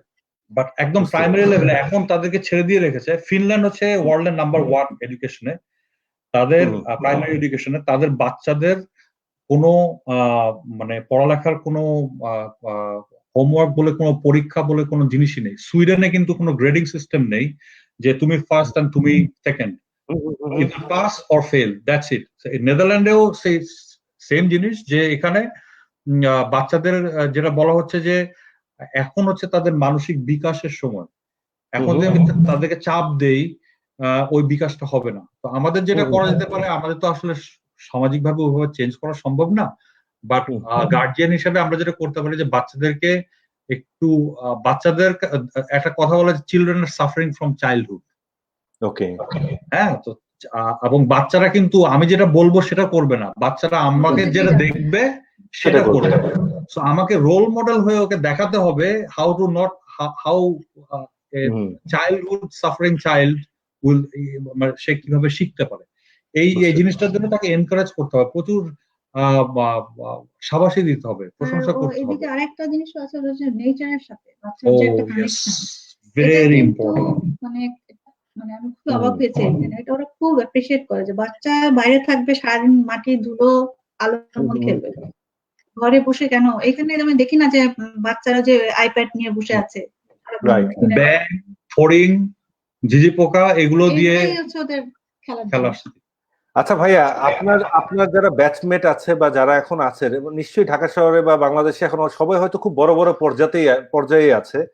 তো একটু মানে আপনি যেহেতু বাইরে আছেন, আপনি ওইখান থেকে একটু এইসব নিয়ে একটু লেখালেখি বা ওদের সাথে একটু যোগাযোগ, কারণ আসলে আমাদের যে স্কুল ড্রপ আউটটা প্রাইমারি বা সেকেন্ডারি লেভেলে স্টিল অনেক হাই, এই কারণে যে আমাদের মোর দেন ডাবল ডিজিট। আর সেকেন্ড জিনিসটা হচ্ছে যে একটা মাত্র হচ্ছে পড়ার প্রেশার, এটা হচ্ছে one of the main reason. Financial issue আছে, মনে করেন গভর্নমেন্ট অনেক ধরনের সাবসিডি দিচ্ছে, দুপুরে খাওয়া দিচ্ছে স্কুলে, সো মেনি থিংস দিচ্ছে, বাট ফ্যাক্ট হচ্ছে যে যদি আপনি এডুকেশনটাকে ইন্টারেস্টিং করে ফেলতে পারেন, ওরা খেতে আসবে না, ওরা দেখা যাবে বলবে আমি আজকে রোজা রাখবো but I need to go school. মানে এই ধরনের একটা জিনিস যদি গ্রো আপ করাই দিতে পারি আমরা, তাহলে কিন্তু আমরাও কিন্তু পরবর্তীতে একটা ভালো জেনারেশন পাবো। কারণ অনেক বাচ্চা কাচ্চা আমি দেখছি ভেরি ট্যালেন্টেড ভাইয়া, বিশ্বাস করেন, কিন্তু দে আর নট কন্টিনিউইং স্টাডি। না, আমার কিছু প্রশ্ন আছে। স্টাডি কন্টিনিউ করছে না, সেটা হচ্ছে আমি একটা সিচুয়েশন ডেসক্রাইব করছি, বাট স্টাডি কন্টিনিউ করার না করার পিছনে কারণটা সম্পর্কে রিসার্চ কি হয়েছে? যে এটা ভাইয়া ওরকম রিসার্চ না, মানে ম্যাক্সিমামই যেখান থেকে বলা যাচ্ছে যে আপনার ফিনান্সিয়াল ইস্যুটাই এখানে ম্যাক্সিমাম প্রাধান্য দিচ্ছে, যে হয়তো এইসব কারণে বিভিন্ন সাবসিডি দিচ্ছে এখন গভর্নমেন্ট থেকে, যে আপনার ফ্রি স্কুলিং, তারপরে হচ্ছে যেটা বললাম মিলিং এও ব্যবস্থা করেছে, দুপুরবেলা খাবে, এবং যেসব বাচ্চারা অনেক এনজিও করেছে স্কুলে আসবে একটু চাল নিয়ে যাবে। বাট ফ্যাক্ট হচ্ছে this is not the education, right? এখানে আমি একটা জিনিস বলি, আইনস্টাইন একটা ডায়ালগ আছে যে আমাকে যদি একটা প্রবলেম দেওয়া হয়, আমি প্রবলেমটা নিয়ে চিন্তা করবো 55 মিনিট, 5 মিনিট চিন্তা করবো সলিউশন নিয়ে। রাইট। আমাদের মনে হয় প্রবলেম নিয়ে চিন্তা হয়নি, হচ্ছে না, বিকজ আমাদের যতদিন না পর্যন্ত রিসার্চটা হবে যে এই জিনিস আমরা একটা কেন আসছে না, এটা আসলে হ্যাঁ বলছি যে ফাইন্যান্সিয়ালি, বাট আসলে ফাইন্যান্সিয়ালি কিনা, বা আসলে তার পিছনে আর কি কি ফাইন্যান্সিয়ালি যদি হয়, কেন ফাইন্যান্সিয়ালি হচ্ছে, যে কেন যে উত্তরগুলো এগুলো নিয়ে যখন গবেষণা হবে তখন সমাধান কিন্তু সলিউশন কিন্তু খুব পরিষ্কার। তো আমরা সমাধান নিয়ে অনেক চেষ্টা করছি, যে সমাধানের সাথে কেন এটার সমাধান, মানে কেন সমস্যা হচ্ছে তার কোনো ম্যাচ নেই। ম্যাচ না হলে কিন্তু সমস্যার সমাধান দিয়ে হবে না। আরো ইন্টারেস্টিং বলি, যখন আমরা রাস্তার মধ্যে একটু ছোট বাচ্চা ভাই বা যারা স্কুলে যায় না জিজ্ঞেস করি, বাবা তুমি স্কুলে যাও কিনা, যাও না, বা স্কুলে গেলে আমি কি করলে তুমি স্কুলে যেতে পারবে, মানে একটু তারা অ্যাফ্রেড, মানে পড়াশোনাটাকেই তারা একটু ভয় পায়। এরকম আমি অনেক বাচ্চার সাথে কথা বলছি। অ্যাড করতে চাই, পড়াশোনা আমাদের দেশের আসলে পড়াশোনার সিস্টেমটা না অনেক অনেক ডিফিকাল্ট, আর সেই সনাতন পদ্ধতিতে চলে আসছে। ইন্টারেস্টিং বানানো দরকার, স্পেশালি এই যে প্রাইমারি বা কিডস যারা প্রাইমারি স্কুল, ওই এত কঠিন গদবাঁধা নিয়মে এবিসিডি যে এগুলো চেঞ্জ করলে আমার মনে হয় ইন্টারেস্টিং বানাতে হবে। এখানে আমি একটু অবাক শোনাতে পারে বা একটু অস্বাভাবিক শোনাতে পারে, আমাদের কিন্তু আমরা যে এডুকেশন সিস্টেম ফলো করছি এটা কিন্তু আমাদের তৈরি করা না। আমাদের ছিল পাঠশালা, গাছের নিচে বসে পণ্ডিত পড়াবে, that is the organic system, যেটা আমাদের প্রাচীন ভারতবর্ষের যে উন্নতি, সেই উন্নতির পিছনে কিন্তু সেই সিস্টেম ছিল। পরবর্তীতে মাদ্রাসা, হাই স্কুল, প্রাইমারি স্কুল এগুলো কিন্তু ব্রিটিশদের করা। তো হচ্ছে আমরা একটা ওয়েস্টার্ন টেমপ্লেট নিয়ে আমাদের অর্গানিক টেমপ্লেটের ভিতরে একটা পুশ করার চেষ্টা করছি, যার কারণে আমাদের ব্রিটিশরা যে জিনিস শিখিয়ে দিয়ে গেছে সেই জিনিস নিয়ে আমরা 200 বছর ধরে বসে ওটা টানা হেঁচড়া করার চেষ্টা করছি। এডুকেশন সিস্টেমে কিন্তু কোনো চেঞ্জ আসেনি। আমি বলছি না যে আমাদের পাঠশালায় যেতে হবে, সেটা না, বাট আমাদের প্রেক্ষাপটে, আমাদের সামাজিক প্রেক্ষাপটে, আমাদের সংস্কৃতি নিয়ে এডুকেশন সিস্টেমটাকে যে মডিফাই করা, সেই মডিফিকেশনটা কিন্তু হয়নি। আপনি একটা জিনিস দেখবেন যে বিশ্বভারতী, রবীন্দ্রনাথ যে শান্তিনিকেতন করে গেছেন, বিশ্বভারতী এত বিখ্যাত কেন? কারণ দ্যাট ইজ অর্গানিক, ওই কালচার, ওই সংস্কৃতির সাথে একদম মিশে যাওয়া, এবং ওখানকার যে গ্রাজুয়েট স্টুডেন্ট তাদের কোয়ালিটি, তাদের পারসেপশন, ওখানে কিন্তু ড্রপ আউট নেই। রাইট। কেন ড্রপ আউট নেই? বিকজ তারা কিন্তু মোটিভেটেড, এবং ওখানে কি মনে হচ্ছে যে টাকা পয়সার অভাব নেই, ওখানেও টাকা পয়সার অভাব আছে।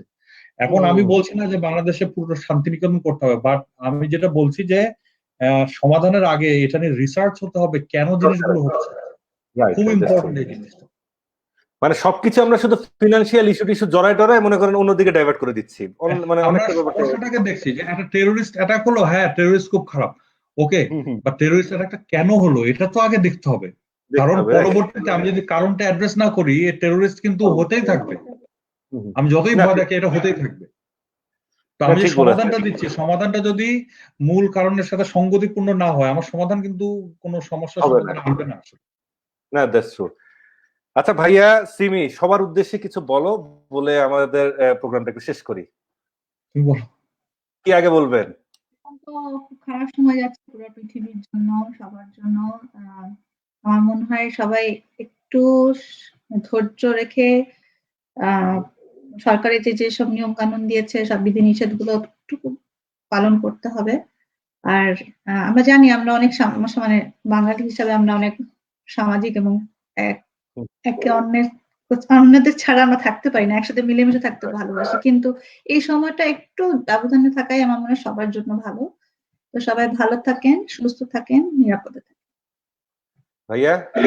না, আমরা তো আসলে যা বলার সবাই দেশের জন্য অনেকে অনেক কথা বলছে, সবাই বলে দিয়েছেন। আমরা ছা পোষা মানুষ, আমরা এখানে বসে কি বলবো, বাট ওই যেটা বললো যে আপনারা হচ্ছে আমাদের বাংলাদেশের গর্ব। কালকে যেমন যেটা বলেছি ভাই, আমাদের আরেকজন আসবেন কালকে, উনি সিলিকন ভ্যালিতে CEO, SN technology, Kawsar Jamal. He is renown person in IT sector. উনিও যেমন, মানে আপনারা হচ্ছেন আমাদের বাংলাদেশের গর্ব, রাইট? কারণ আপনাদেরকে নিয়ে গর্ব করা যায়, আমরা গর্ব করতে পারি। হ্যাঁ ভাই, বলেন প্লিজ। Thank you. মানে অনেক সম্মানের ব্যাপার। আমি ইংলিশে যেটা বলে, আই ফিল ভেরি হাম্বল। তো যেটা বলছে যে আসলে ও যেটা বললো যে সেটা, যে আমাদের দেশ তো আসলে অনেক সম্ভাবনার দেশ, অনেক লোক সংখ্যাও এখন একটা খুব ডিফিকাল্ট পরিস্থিতির মধ্যে দিয়ে সবাই যাচ্ছে। সুস্থ থাকার দরকার। সুস্থ জাতি না হলে কিন্তু প্রোডাক্টিভিটি হবে না।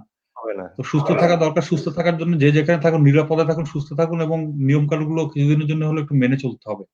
এই অ্যাওয়ারনেসটা দরকার। তো এতটুকুই বলবো, আর তো বেশি আর আমাদের জন্য দোয়া করবেন। আর আমাদের জন্য অবশ্যই, আমার জন্য সবাই দোয়া করবেন, কারণ এই একই বিপদ কিন্তু সবার। এইটা কিন্তু ধনী গরিব নির্বিশেষে সবার একই বিপদ। দিন শেষে একই সমস্যা সবার। আমাদের জন্য দোয়া করবেন। ধন্যবাদ ভাইয়া, তুমি অনেক মূল্যবান সময় বের করার জন্য। সবাই ভালো থাকবেন। আল্লাহ হাফেজ। আপনাকেও অনেক ধন্যবাদ।